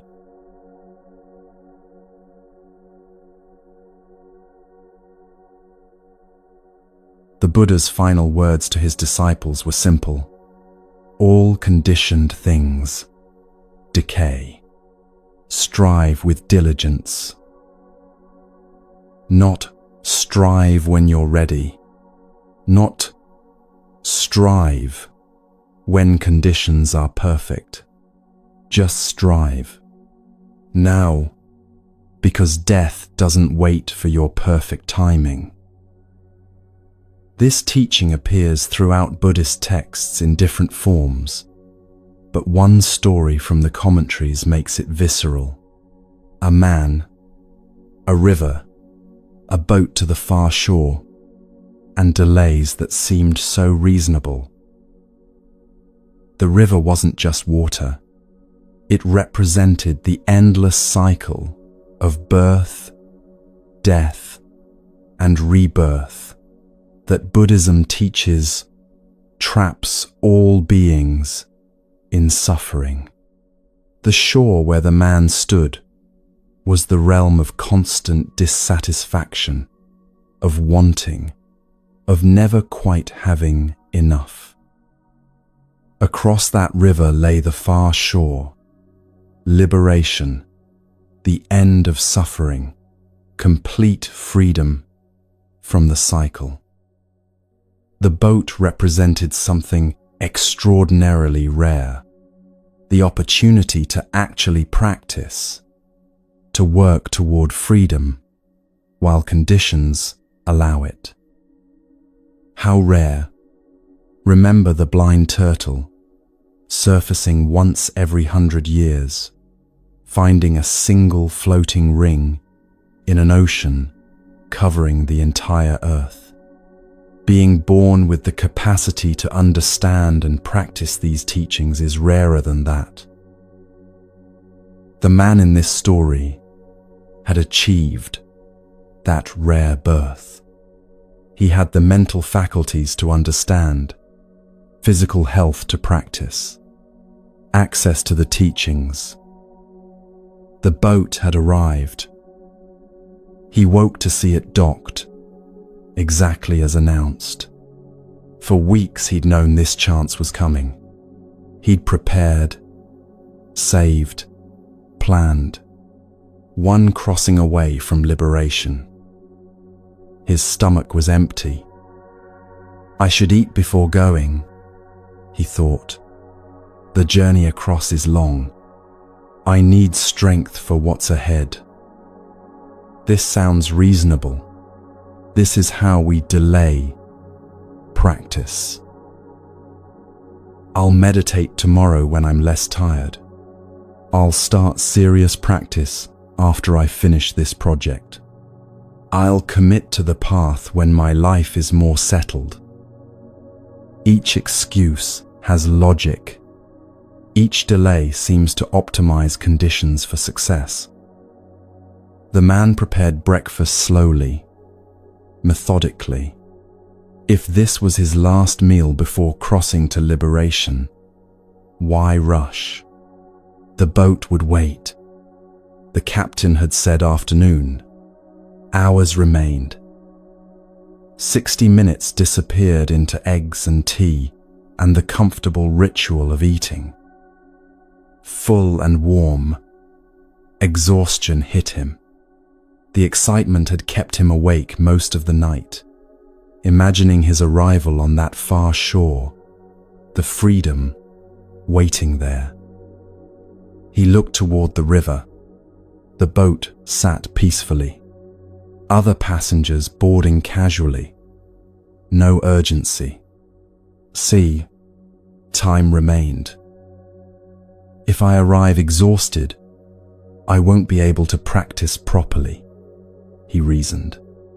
Better to rest now and cross alert. Again, logical. Again, deadly.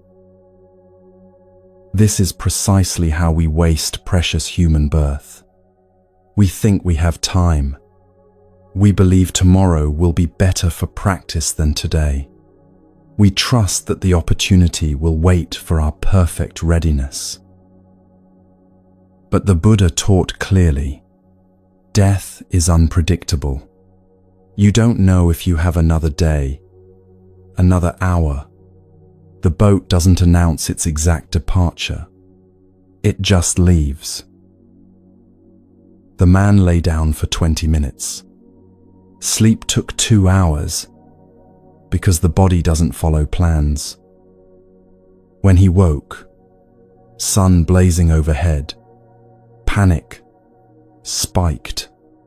He rushed to the window. Boat still there. Relief. See, his caution was warranted. But now midday heat bore down mercilessly. The thought of crossing under that burning sun, arriving drenched in sweat, seemed unreasonable. I could get sick, he thought. Better to wait until it cools.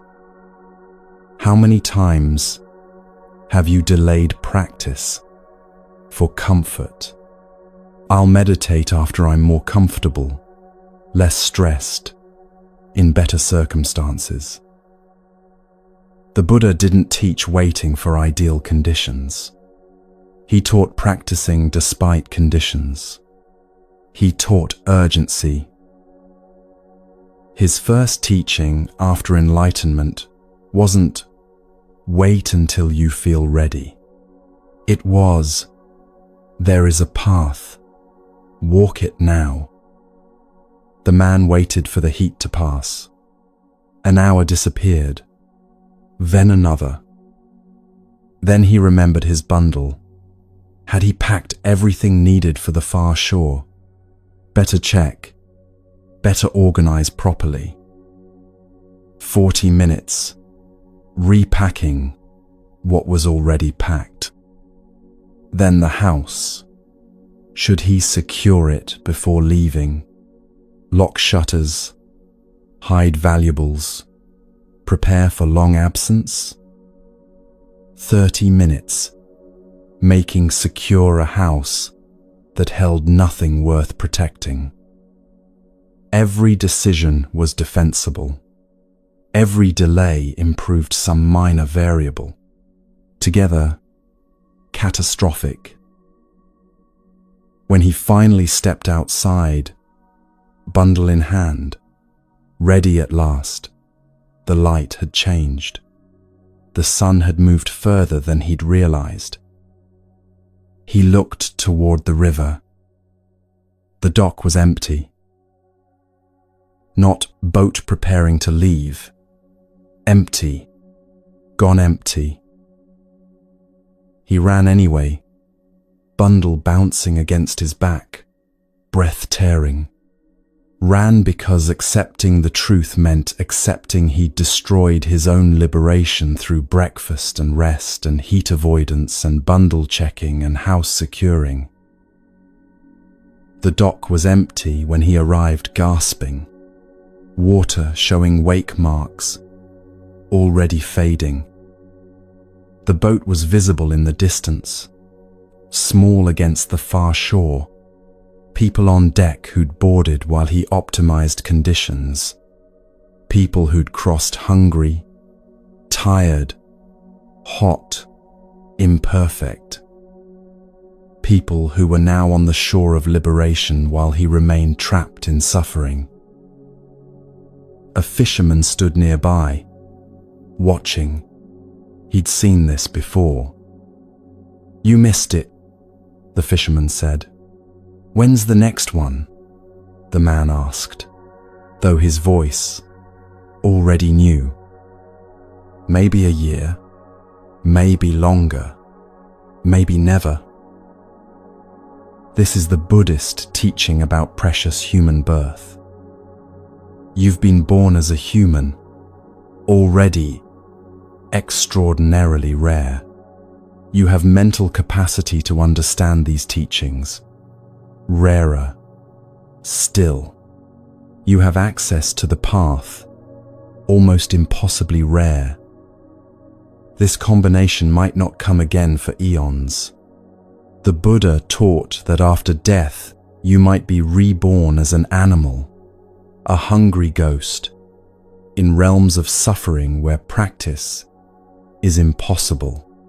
Human birth capable of practice might not return for countless lifetimes. The boat doesn't come regularly. When it arrives, you board. The man had spent his one chance on breakfast. "What should I have done?" he asked the fisherman. "Boarded hungry," the fisherman said simply. "Boarded tired, boarded hot, boarded imperfectly prepared, because boarding was the only thing that mattered." Think about how you delay your own practice. "I'll start meditating regularly once work settles down." Work never settles. The boat leaves while you're waiting for calm. "I'll commit to serious practice after I finish this degree, this project, this phase of life." Phases end. New phases begin. The boat doesn't wait for phase completion. "I'll deepen my practice when I'm older, when I have more time, when conditions are better." You don't know if you'll reach older. You don't know if you'll have time. You don't know if conditions will improve. The Buddha taught his disciples to contemplate death daily, not morbidly, but realistically. "I could die today," the contemplation goes. "Death could come this afternoon, tonight, in my sleep. What is essential? What actually matters?" This contemplation creates urgency without panic. It clarifies what's important versus what's merely comfortable. The man valued breakfast over liberation, valued rest over freedom, valued comfort over the end of suffering. Not because he was stupid, because he thought he had time. He didn't. None of us do. The fisherman had watched 20 boats come to that dock over 40 years. Every single time, someone missed it. Someone who thought they had time. Someone who optimized minor conditions while the major opportunity vanished. "The boat doesn't care about your reasons," the fisherman said. "It leaves on schedule. Always has. Always will." Buddhism teaches that all conditioned things are impermanent. Your body, your health, your mental clarity, your opportunity to practice, all temporary. The body you have right now that can sit in meditation, temporary. It will age, sicken, fail. The mind you have that can understand these teachings, temporary. Dementia could take it. Injury could damage it. Death will end it. The access you have to teachers, books, communities of practice, temporary. Circumstances change. Teachers die. Communities dissolve. This moment, right now, is the only guaranteed moment you have. The man would spend years on that shore of suffering, watching the far shore of liberation across water he'd never cross. Each morning he'd wake and think about that day, the boat that waited, the delays that seemed so reasonable, the breakfast that cost him everything. Not dramatic regret, quiet, permanent loss. The specific grief that comes from knowing you destroyed your own chance. I was going to board, he'd tell himself. I was just about to leave. But the boat was gone, and another might never come. This is why the Buddha's last words were, strive with diligence. Not strive when convenient, not strive when conditions align, not strive when you feel ready. Strive now, while you can, while the boat is here. The man's tragedy was accumulation. 10 minutes for breakfast, 60 actually, 20 minutes for rest, 120 actually, 30 waiting for heat to pass, 40 checking his bundle, 30 securing his house. None catastrophic alone, together fatal. Your delays accumulate the same way. I'll practice tomorrow becomes a week, becomes a month, becomes years, becomes a lifetime of I was going to. What separates those who cross from those who miss the boat? Not intelligence, not worthiness, not perfect preparation, just the willingness to board imperfect, uncomfortable, uncertain. The Buddha himself didn't wait for perfect conditions before leaving the palace. He had a newborn son, a loving wife, a kingdom to inherit, comfortable conditions by any measure. He left anyway, because he recognized that even comfort is temporary, that even palace walls can't protect against aging, sickness, death. He boarded the boat toward liberation despite imperfect timing. The teaching isn't that you must abandon everything. It's that you must practice now, with what you have, where you are. Not after you finish this phase of life.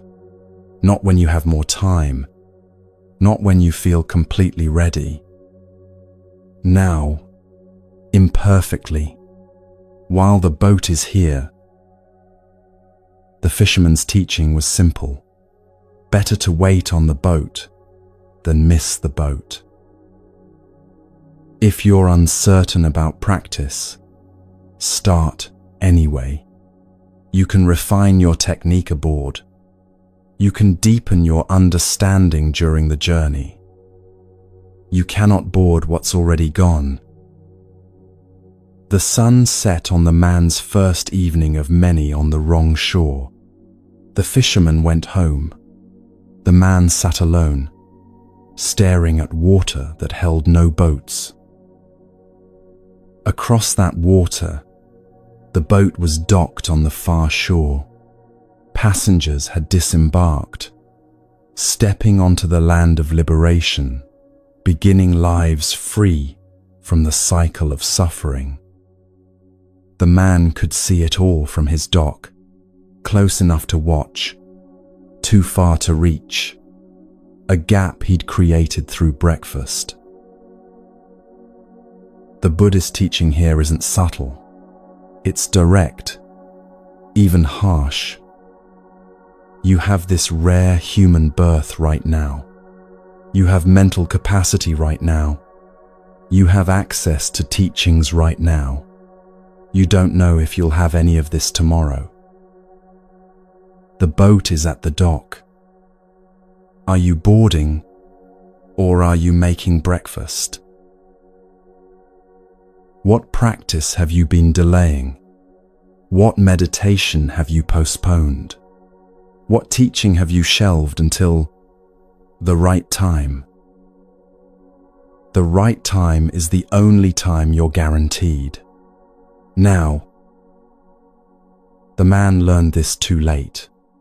The boat had gone. The rare opportunity had passed. The precious human birth would be spent on the wrong shore, watching liberation from a distance, living with permanent regret. You still have your boat. The question is whether you'll board it. In the next forest clearing, a different kind of urgency unfolds. Not the urgency of seizing opportunity, but the urgency of choosing integrity over safety. A hare faces fire and discovers that some moments demand courage that transcends all calculation of survival.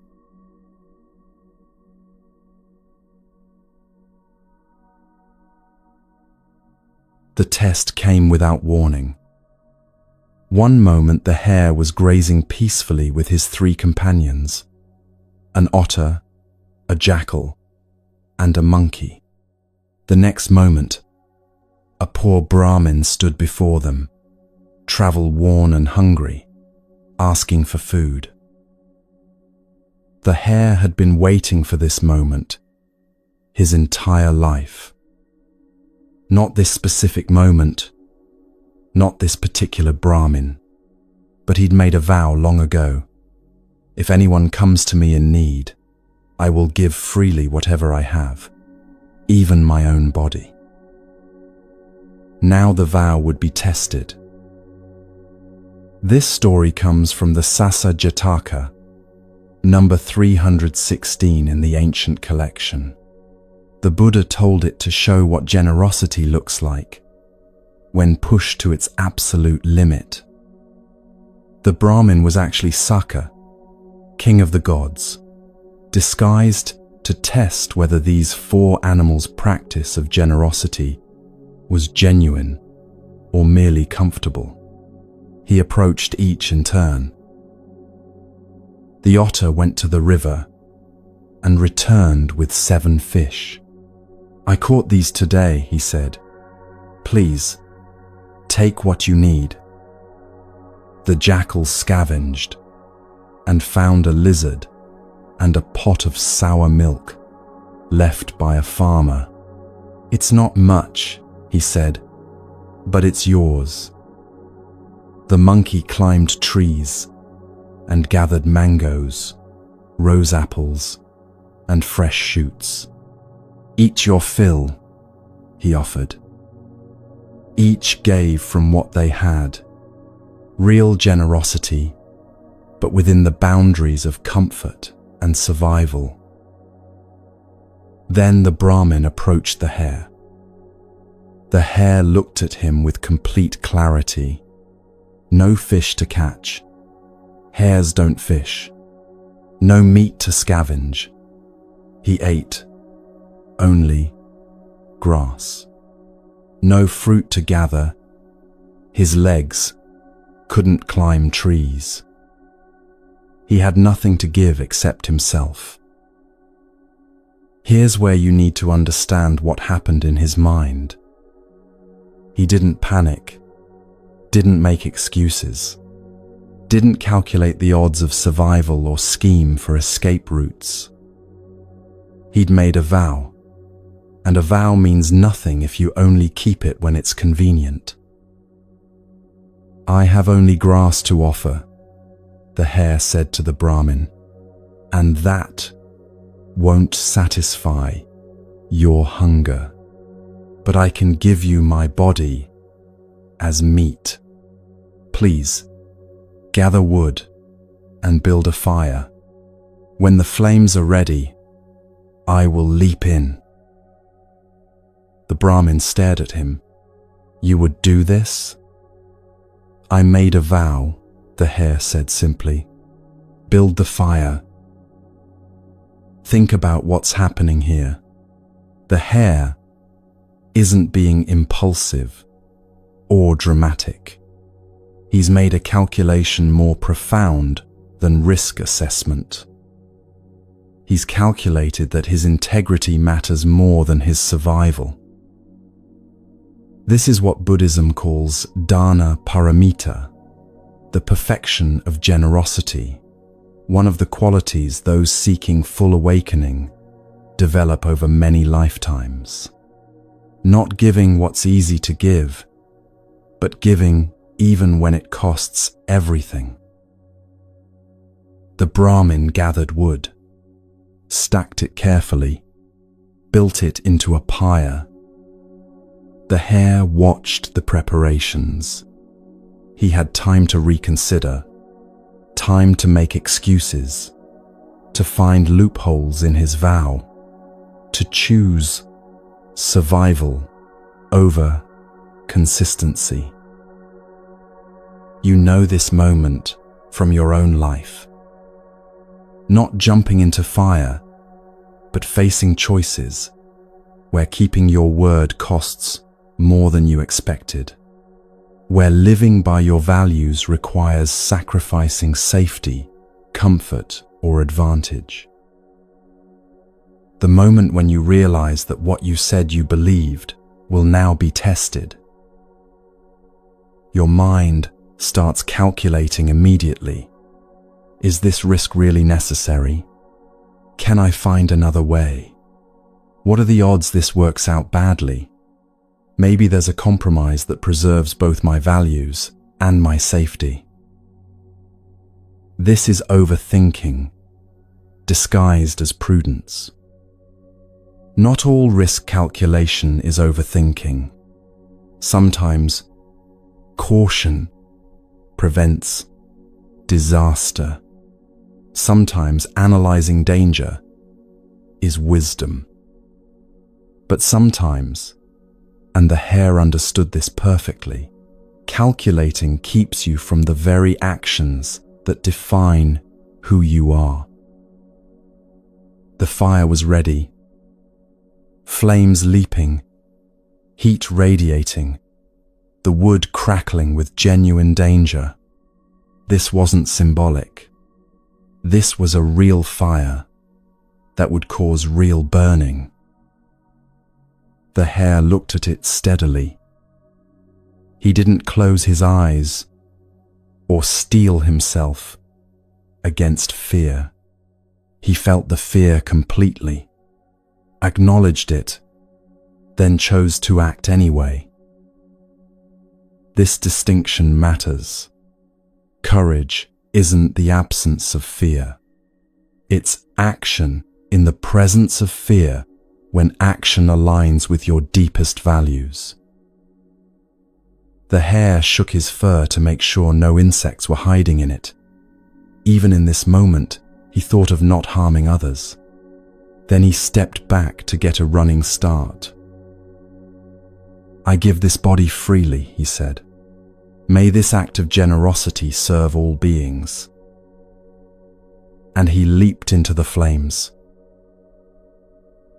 The fire was cool. Not warm, not comfortable, completely cool, like leaping into moonlight. The flames that should have consumed him felt like gentle air against his fur. Saka had made the fire harmless through his divine power. The test was never about whether the hare would die. It was about whether he would leap, despite believing he would die. The Brahmin's disguise fell away.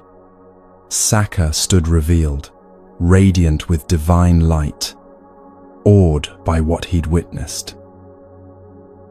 "Why?" Saka asked. "Why would you give your life for a stranger?"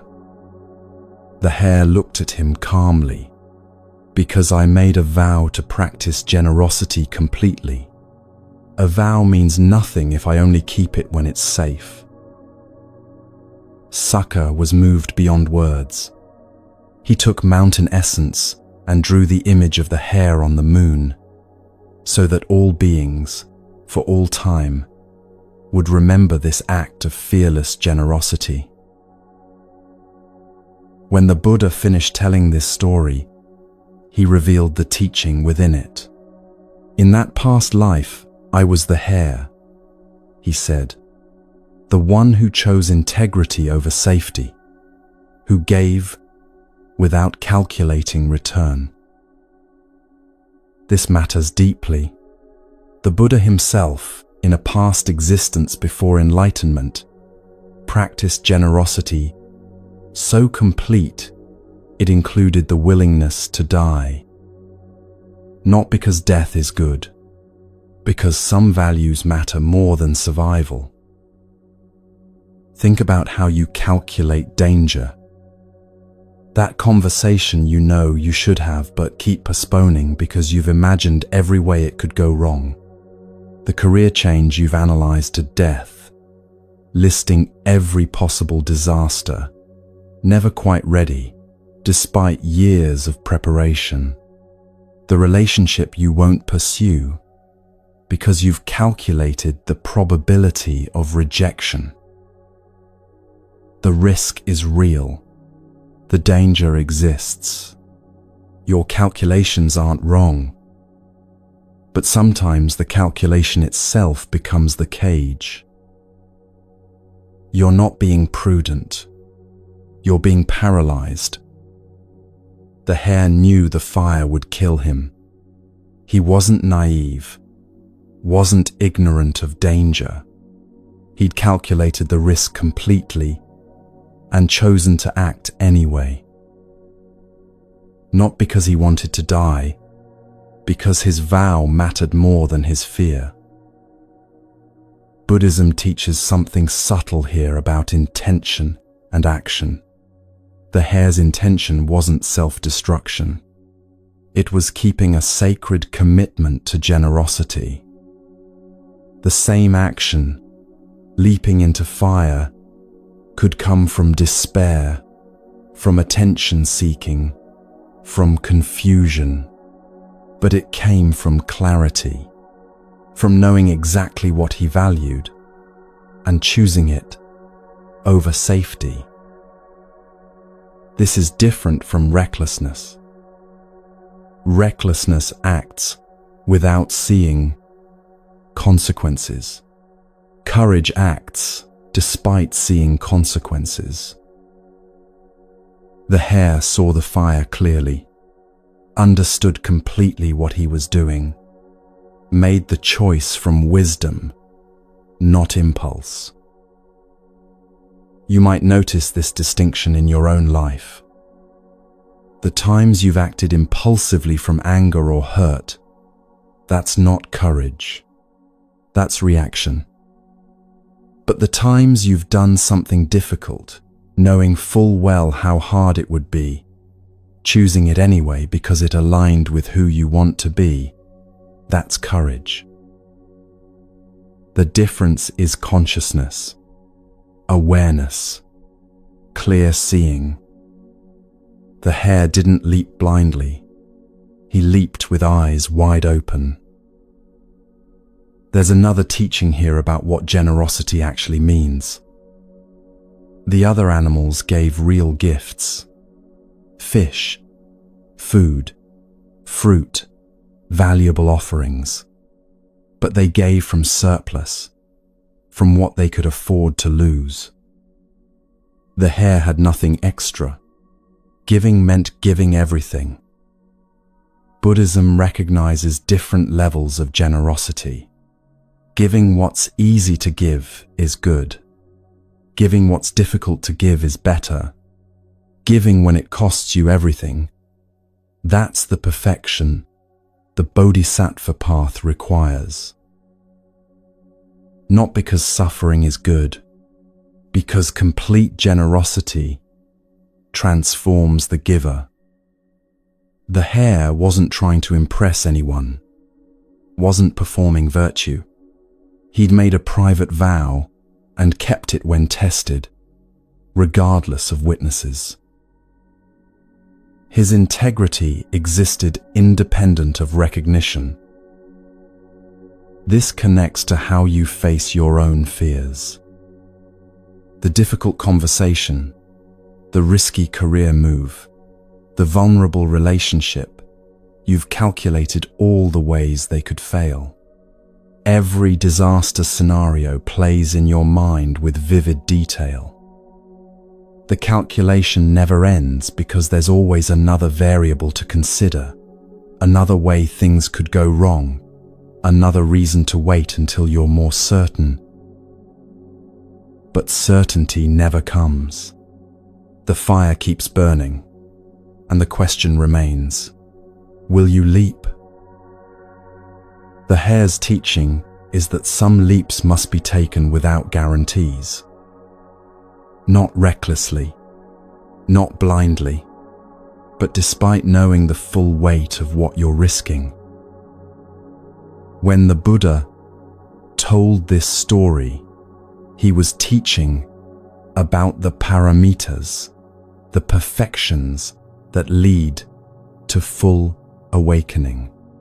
Generosity is the first of these, and the hare demonstrated it at its highest level. But embedded in the teaching is something deeper about fear and action. Fear is information. It tells you danger exists, but it doesn't tell you whether the danger is worth facing. That's a different calculation entirely. The hare's fear told him the fire would hurt. True information. But his values told him that keeping his vow mattered more than avoiding pain. Also true. The question isn't whether to feel fear. The question is whether fear gets to make all your decisions. You've probably noticed how fear-based calculation takes over. You want to speak honestly with someone, but your mind floods with scenarios of how it could damage the relationship. You want to pursue a dream, but your thoughts catalogue every way it could fail. You want to be vulnerable, but analysis shows all the ways that vulnerability could be weaponized. Every calculation is reasonable. Every fear is valid. And together they create a prison of perpetual safety and perpetual regret. The hare broke free by choosing a value stronger than fear. Not denying the danger. Not pretending the fire wasn't real. Acknowledging everything and leaping anyway. This is what the Buddhist path toward awakening requires. Not constant safety, but constant alignment with your deepest commitments. Sometimes that alignment is comfortable. Sometimes it requires everything you have. The teaching isn't that you should seek suffering or court danger.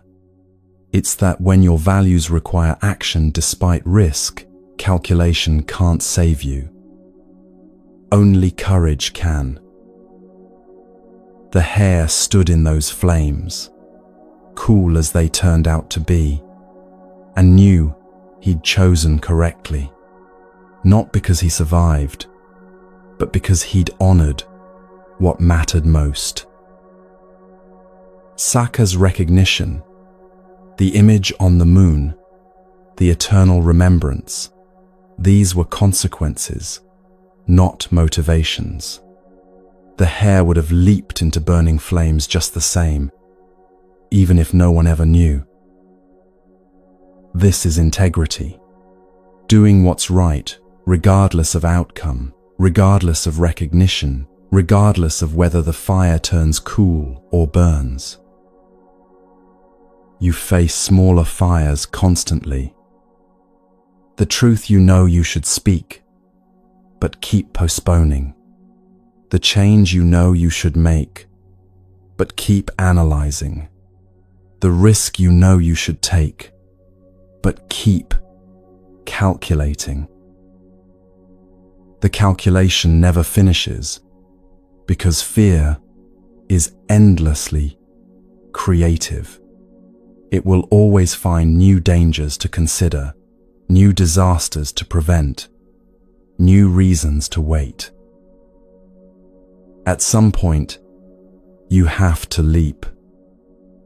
Not blindly, not recklessly, but with full knowledge of the risk and full commitment to your values. The Buddha's teaching through this story is that the perfection of generosity requires exactly this: giving even when it costs everything, acting even when outcome is uncertain, choosing integrity over safety when you can't have both. The hare didn't know the fire would be cool. He leaped, believing it would burn. That's the teaching. Your fire might burn. The conversation might damage the relationship. The career change might fail. The vulnerability might be used against you. All possible. All real risks. But living by calculation alone guarantees a different kind of burning. The slow burn of knowing you never tried, never risked, never fully aligned your actions with your values. That's the fire that never stops. The hare's image remains on the moon, visible to all who look up. A reminder that courage isn't the absence of fear, but action despite it. That some values matter more than safety. That integrity tested is integrity proven. What fire are you calculating instead of leaping into? What risk are you endlessly analyzing instead of accepting? What matters more to you than safety? If only you could stop overthinking long enough to act. The hare knew. When the test came, he didn't hesitate. He'd already decided what kind of being he wanted to be.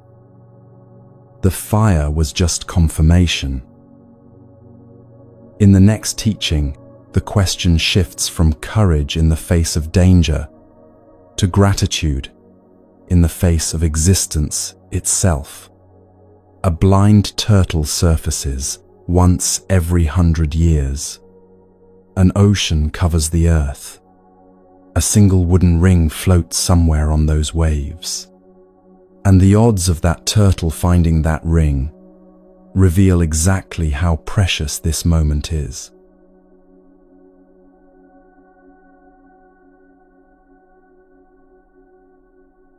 The Buddha asked his monks a question. Imagine, he said, that this entire earth were covered with water, one vast ocean, no land anywhere, waves stretching to every horizon. The monks listened, trying to picture it. Now imagine, the Buddha continued, that someone throws a wooden yoke into this ocean. A single ring, like those used to harness oxen, with one hole in the center. The winds blow it randomly, east to west, north to south, no pattern, no predictability. The monks nodded, following the image. And suppose, the Buddha said, there lives in this ocean a blind sea turtle. This turtle surfaces for air only once every 100 years. Just once per century, it rises from the depths to breathe. He paused, letting them absorb this. Now tell me, what are the chances that this blind turtle, surfacing randomly once per century, would put its head through the hole in that wooden yoke, drifting randomly across an ocean covering the entire earth? The monks looked at each other. The mathematics were impossible. The odds were so small, they barely existed. It would be an extraordinary coincidence, Lord, one monk finally said. Almost impossible. The Buddha nodded. It is exactly that unlikely, he said, and obtaining birth as a human being is even more rare than that. This teaching comes from the Chigala Sutta in the Samyutta Nikaya, one of the oldest Buddhist texts. The Buddha used this image to reveal something most people never grasp: the extraordinary rarity of the life you're living right now. Not life is precious as a greeting card sentiment, but precious as in statistically miraculous, so unlikely that the odds beggar comprehension. Think about what the image actually shows. An ocean covering the entire planet, millions upon millions of square miles of water, a single wooden ring blown randomly by winds across this vast expanse. A turtle that surfaces once per century, not once per year, not once per decade, once every 100 years. It rises for a single breath before descending again into darkness. And this turtle is blind. It has no way to navigate toward the ring, no ability to search for it, no means of improving its odds through effort or intelligence. Pure chance, astronomical improbability, and even this impossibly rare event is more likely than being born human. The teaching addresses something specific about how you relate to existence. You complain, not constantly perhaps, but regularly, about your job, your body, your circumstances, your limitations. You analyze what's wrong with your life instead of recognizing what's extraordinary about having a life at all. A friend gets promoted and you spiral into comparison. Your body ages and you treat it like betrayal. Your income doesn't match your imagined lifestyle, and you calculate all the ways you've failed. Meanwhile, you're breathing without effort, thinking complex thoughts, reading symbols on a screen, and extracting meaning from them, making choices about how to spend your time. These aren't ordinary capabilities. They're the wooden ring. The Buddha taught that beings cycle through countless rebirths. Most of these rebirths occur in realms where practice is impossible, as animals driven purely by instinct, as beings in states of extreme suffering or extreme pleasure that prevent any reflection. Try to imagine existence without the capacity you currently have. Born as an ant, your entire existence would be chemical signals and programmed responses.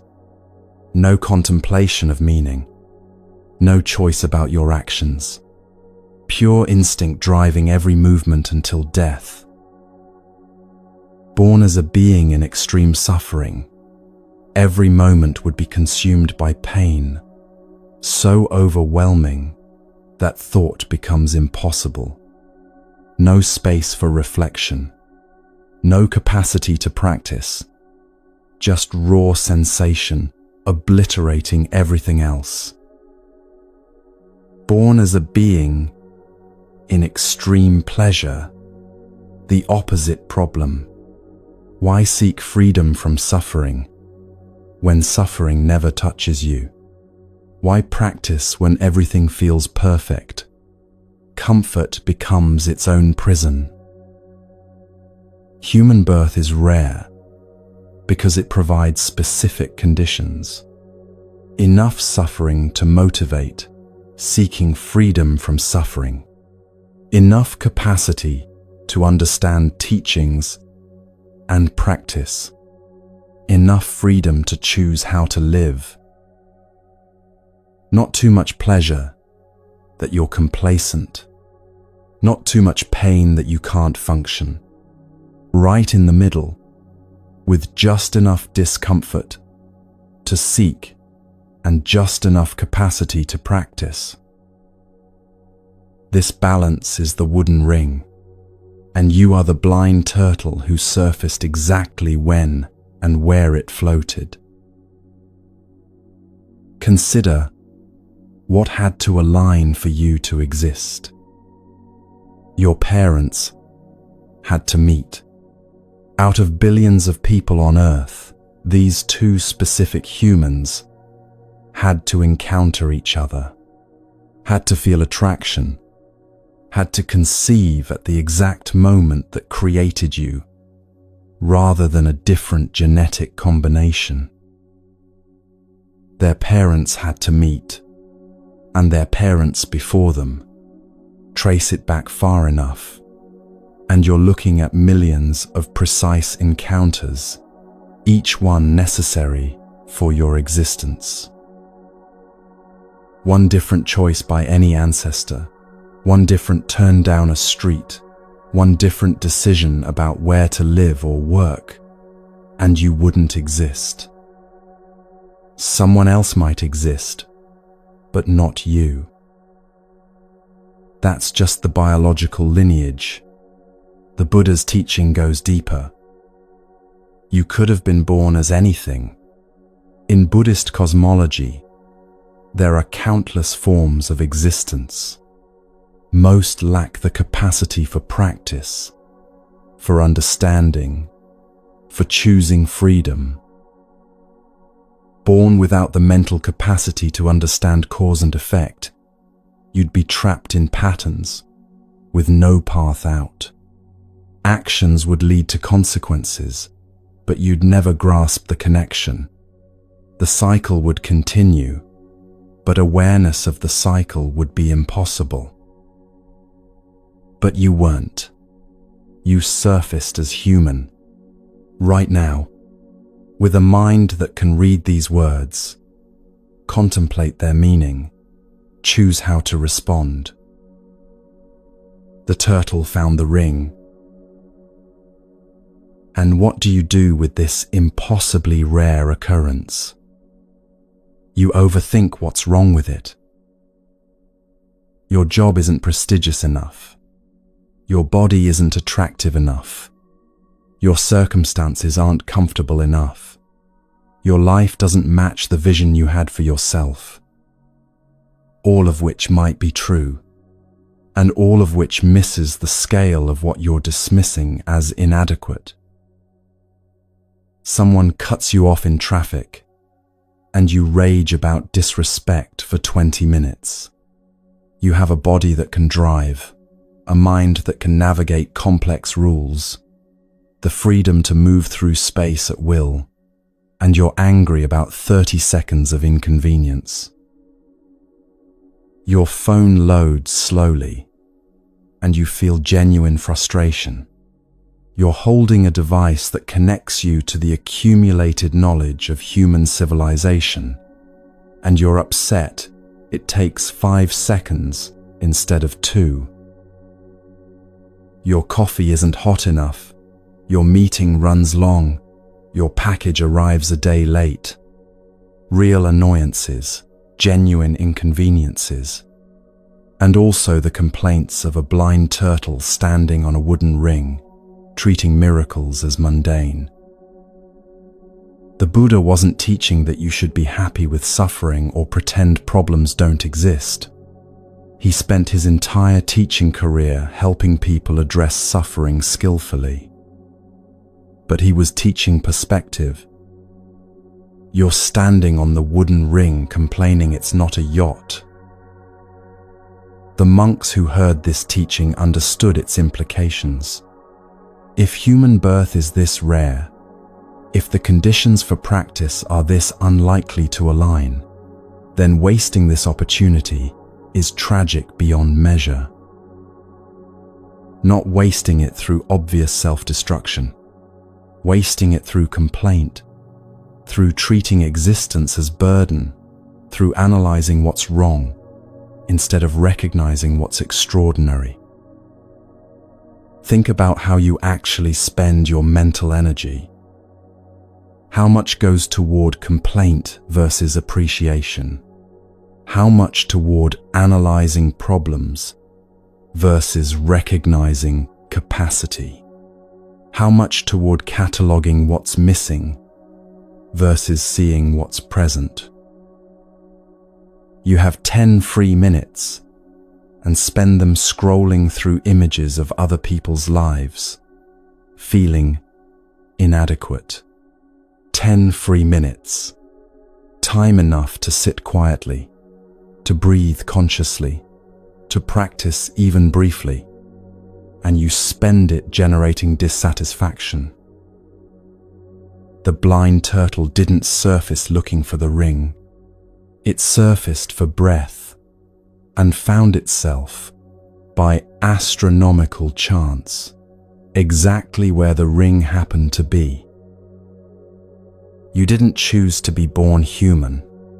You didn't earn this capacity through prior effort in this lifetime. You surfaced and found yourself here, able to think, able to choose, able to practice. Pure extraordinary chance. The teaching has practical application beyond philosophy. When you're overwhelmed by what's wrong with your life, the turtle image provides scale. Yes, you have problems. Yes, circumstances could be better, and you have a mind capable of addressing problems, of changing circumstances, of practicing toward freedom. That capacity is the miracle. The problems are real but ordinary. The capacity is real and extraordinary. You've probably experienced moments when this clicked. Maybe after illness, when health returned and ordinary functioning felt like gift. Maybe after loss, when what you'd taken for granted revealed its value. Maybe in simple moments, breathing easily, thinking clearly, choosing freely, when the baseline miracle of existence became visible. Those moments don't require special circumstances. They require seeing clearly what's always true. The Buddha gave his monks this teaching to create what's called samvega, a word that doesn't translate cleanly into English. It combines urgency, wonder, and appropriate concern. urgency, because this opportunity won't last. The turtle will descend again, and when you'll surface next, if ever, is unknowable. Wonder, because the improbability of being here at all should take your breath away. Appropriate concern, because wasting something this rare carries weight. Not fear that paralyzes, concern that motivates, that clarifies priorities, that cuts through the trivial to reveal what actually matters. This connects to earlier teachings about the boat you keep missing. The urgency isn't just about opportunities within this life. It's about this life itself being the opportunity. The turtle surfaced now. Will you spend this breath complaining about the quality of air, or will you use it to practice? The question sounds harsh until you hold it against the scale the Buddha provided. An ocean covering earth. One ring. 1 century between breaths. One blind turtle. And somehow, impossibly, you're here, reading this, capable of understanding it, free to choose what you do with the recognition. That's not ordinary. That's the ring beneath your feet. The teaching asks you to shift from complaint to reverence. Not fake reverence that denies difficulty. Genuine reverence that recognizes scale. Your job is difficult, and you have the capacity to work, to learn, to change careers if needed. Your body has limitations, and it functions well enough to move, sense, experience. Your circumstances aren't perfect, and you have the freedom to affect circumstances through choice and effort. The capacity is the treasure. The complaints miss it entirely. This doesn't mean you shouldn't address problems or work toward change. It means recognizing that having problems to address is itself a form of privilege. The turtle can surface and complain about the ring, or it can recognize that finding the ring at all was impossible luck and use this breath wisely. You're overthinking existence as burden when existence itself is the miracle you've been blind to. The Buddha ended this teaching with direct instruction. Therefore, monks, you should train diligently. Not be grateful in a vague way. Not appreciate what you have as abstract advice. Train. Practice. Use this impossibly rare opportunity for its actual purpose, developing the qualities that lead to freedom from suffering. The wooden ring won't float here forever. The turtle won't surface again for another 100 years. This breath, this moment, this capacity, all temporary. All precious beyond measure. What would shift if you held your life against this scale? The annoying colleague, the imperfect body, the insufficient income. How would these complaints sound next to the image of a blind turtle surfacing once per century and finding, against all odds, the one ring floating on an ocean covering Earth? Not that the problems disappear, but they find proportion. You're the turtle who surfaced. The ring is here. The question isn't whether conditions are perfect. The question is whether you'll recognize the miracle you're standing on. In the final teaching, one more recognition waits. Not about preciousness found by chance, but about inherent nature recognized through courage. A queen stands before an assembly and proclaims something that silences all doubt, something that every being carries but few ever see. The lion's roar that ends all overthinking by revealing what was true before thought began.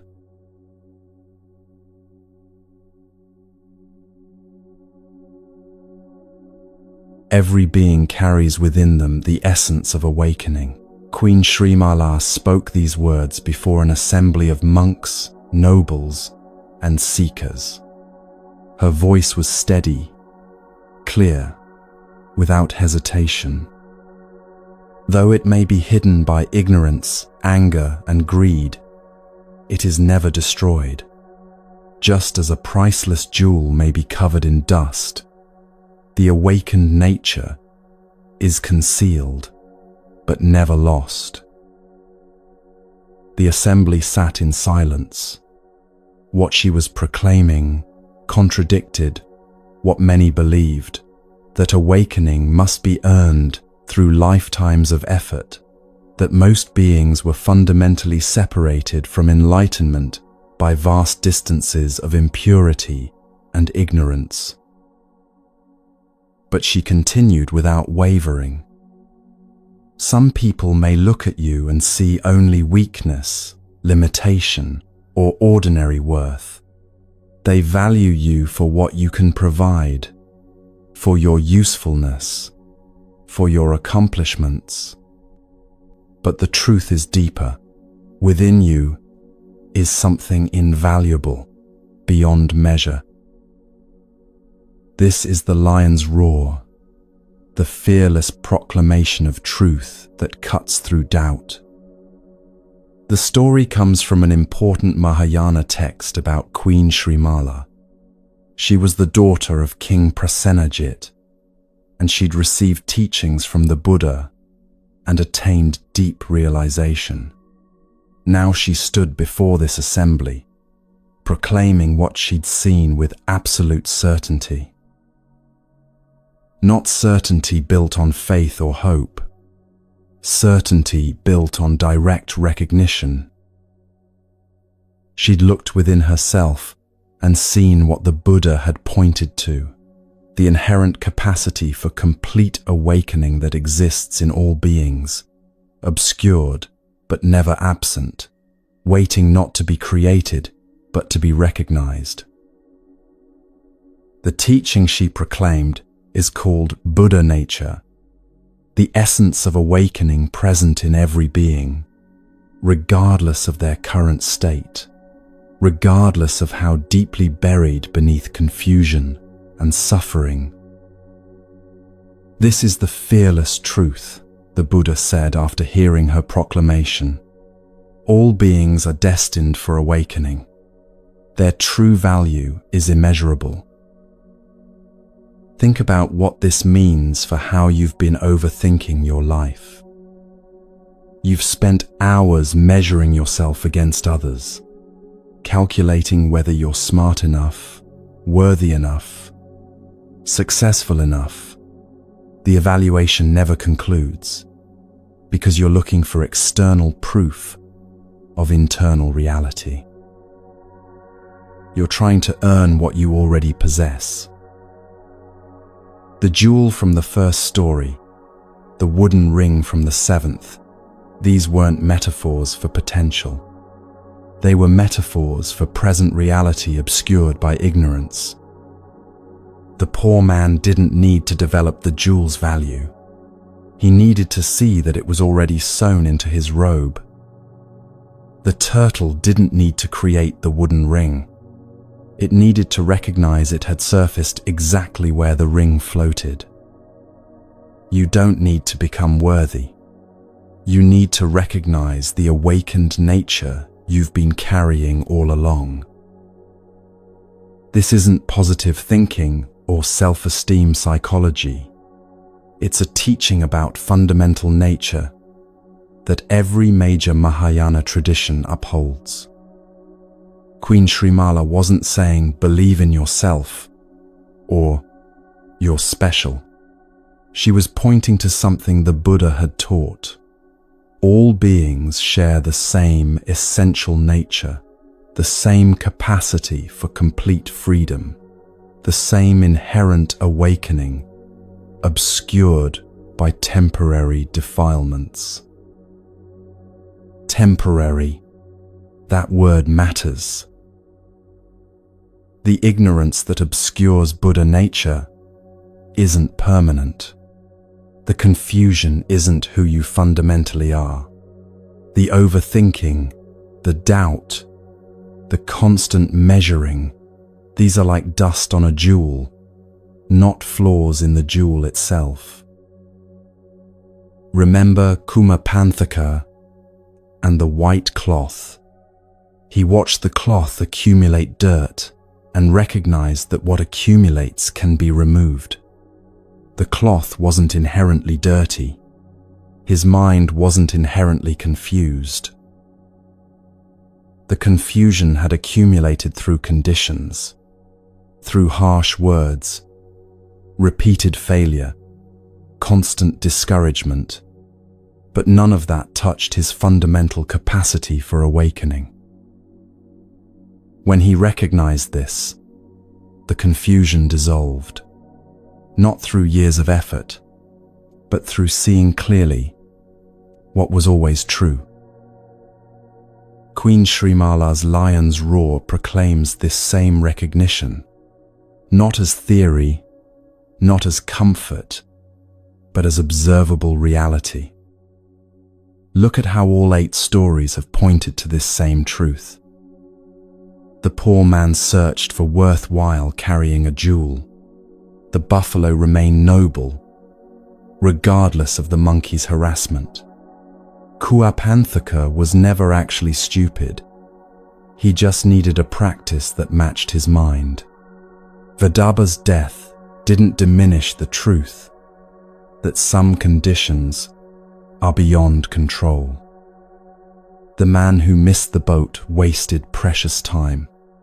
The hare possessed courage that transcended calculation. The blind turtle surfaced at the exact moment the ring floated by. Every story reveals the same teaching from different angles. What you're seeking, you already have. What you're measuring for already exists. What you're overthinking obscures what's naturally present. This is why Queen Srimala's proclamation is called a lion's roar. A lion's roar doesn't ask permission, doesn't apologize, doesn't qualify itself with maybe, or possibly, or if you believe. It simply proclaims truth with complete confidence. Every being carries the essence of awakening, not might carry or could develop. Carries. Right now. Already. When you hear this teaching, really hear it, not just intellectually understand it, something fundamental shifts. The overthinking loses its urgency, not because your life suddenly becomes perfect, but because you stop looking for proof of worth in achievements, comparisons, and external validation. You recognize that what you've been frantically seeking was present all along, just obscured by the very activity of seeking. Think about how this applies to each form of overthinking these stories addressed. You overthink your worth because you believe worth must be earned. But Buddha nature can't be earned. It's already present. The measuring is unnecessary. You overthink reactions to difficult people because you believe their behavior diminishes you. But the buffalo's nobility existed independent of the monkey's actions. Their provocation can't touch your fundamental nature. You overthink your capacity because you believe intelligence or talent must be proven. But Kuapanthaka's awakening wasn't blocked by his apparent stupidity. It was blocked by the belief that he needed to be different than he was. You overthink control because you believe enough analysis equals safety. But Vidarbha's calculation couldn't account for the vast web of conditions. Some things unfold beyond individual management, and recognizing this is freedom, not failure. You overthink timing because you believe the perfect moment must be found. But the boat doesn't wait for perfect readiness. The opportunity is now, imperfect as the conditions might be. You overthink risk because you believe fear should prevent action. But the hare's courage came from values stronger than survival. Some things matter more than safety. You overthink existence as burden because you believe ordinary life is insufficient. But the turtle finding the ring reveals how extraordinary the ordinary actually is. This human birth is the miracle you've been blind to. And now, Queen Srimala's teaching brings all of this together. Every form of overthinking stems from one fundamental misunderstanding. You believe you're separate from awakening, that freedom is something distant you must journey toward through years of struggle. But the teaching says otherwise. Awakening isn't distant. It's obscured. The journey isn't toward something new, but toward recognizing what's been present all along. This is why the Buddha praised Queen Srimala's fearless proclamation. She understood and articulated what most people miss. You're not broken. You're not inadequate. You're not fundamentally flawed. You're a jewel covered in dust. A Buddha obscured by temporary confusion, awakening itself, wearing the costume of ignorance. The lion's roar proclaims this without apology, without qualification, without backing down before doubt. Within every being is Buddha, nature, never destroyed, only waiting to be seen. When this recognition lands, not as belief, but as direct seeing, the overthinking that has consumed so much energy simply stops. Not because you've solved all problems, not because life becomes easy, but because the fundamental question that drove the overthinking has dissolved. Am I enough? Loses meaning when you recognize you were never separate from enoughness. Will I succeed? Loses urgency when you see that what you're seeking is already present. What if I fail?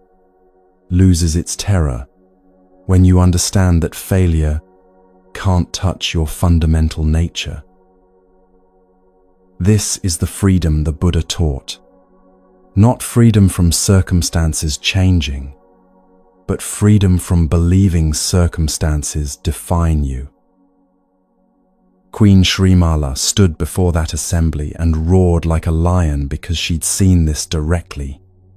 Not read about it, not believed it, not hoped for it. Seen it. And having seen it, she couldn't stay silent.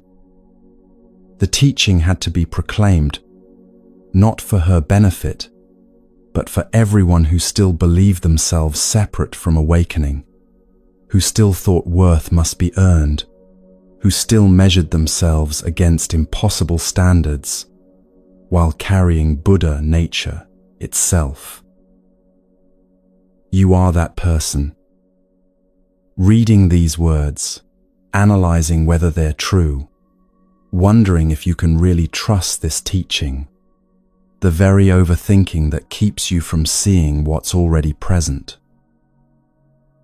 The invitation isn't to believe more strongly, it's to look directly. In this moment, right now, what exists before all the measuring begins, before the comparison, before the evaluation, before the calculation of worth. That's what Queen Srimala pointed to. That's the lion's roar. Not something you create through effort, not something you achieve through years of practice. Something already present, already complete, already free, just waiting for recognition.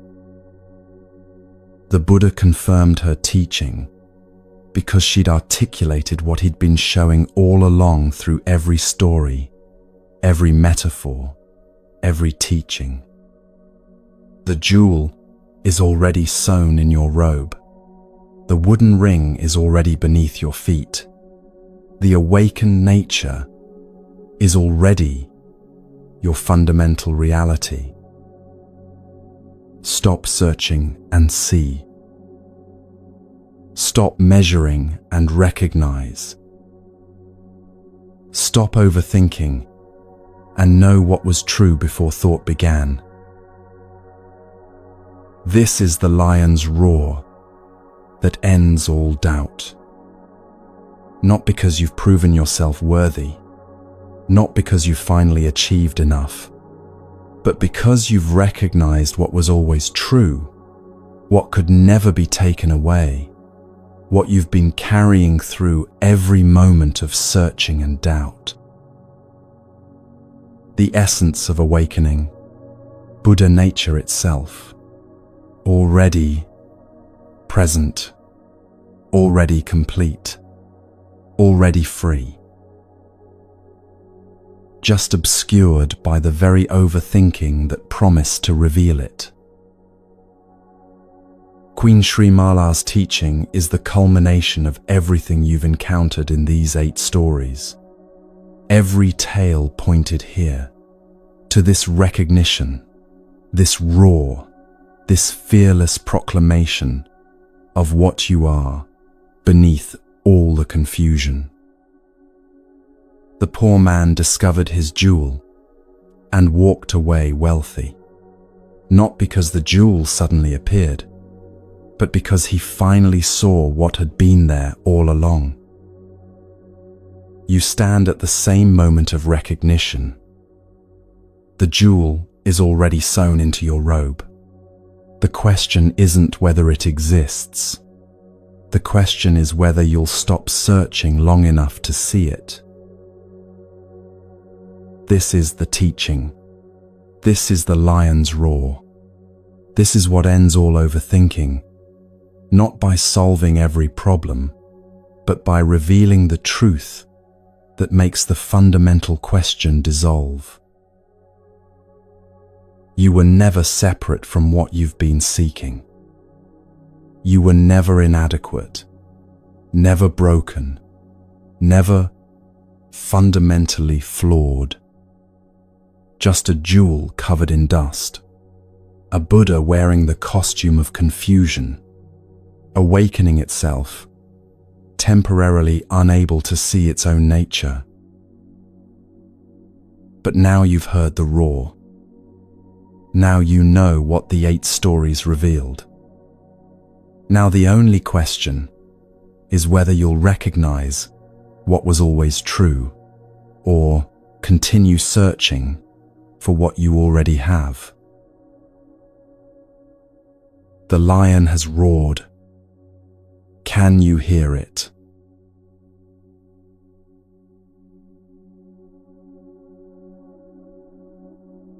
The stories are complete.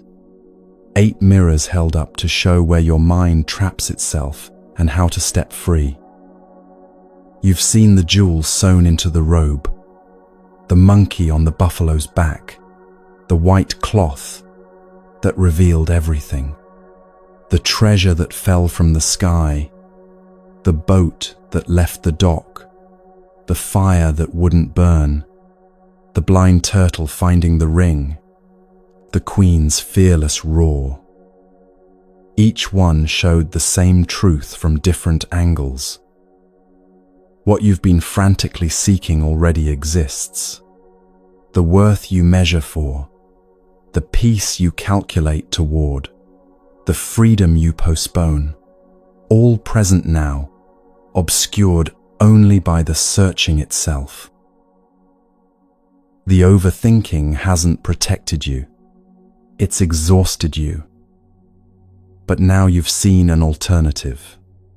Not thinking better thoughts, but recognizing what exists before thought begins. The jewel is already sewn into your robe. The wooden ring is already beneath your feet. The awakened nature the Queen proclaimed, already yours, already complete, already free. Nothing you do can create it. Nothing you've done has destroyed it. It simply waits, patient, as the jewel traveled with that poor man for years, for you to stop measuring long enough to see. The stories haven't given you something new. They've revealed what you've always carried. May you recognize it. May you trust it. May you stop searching and simply see. The lion has roared. You've always been the jewel.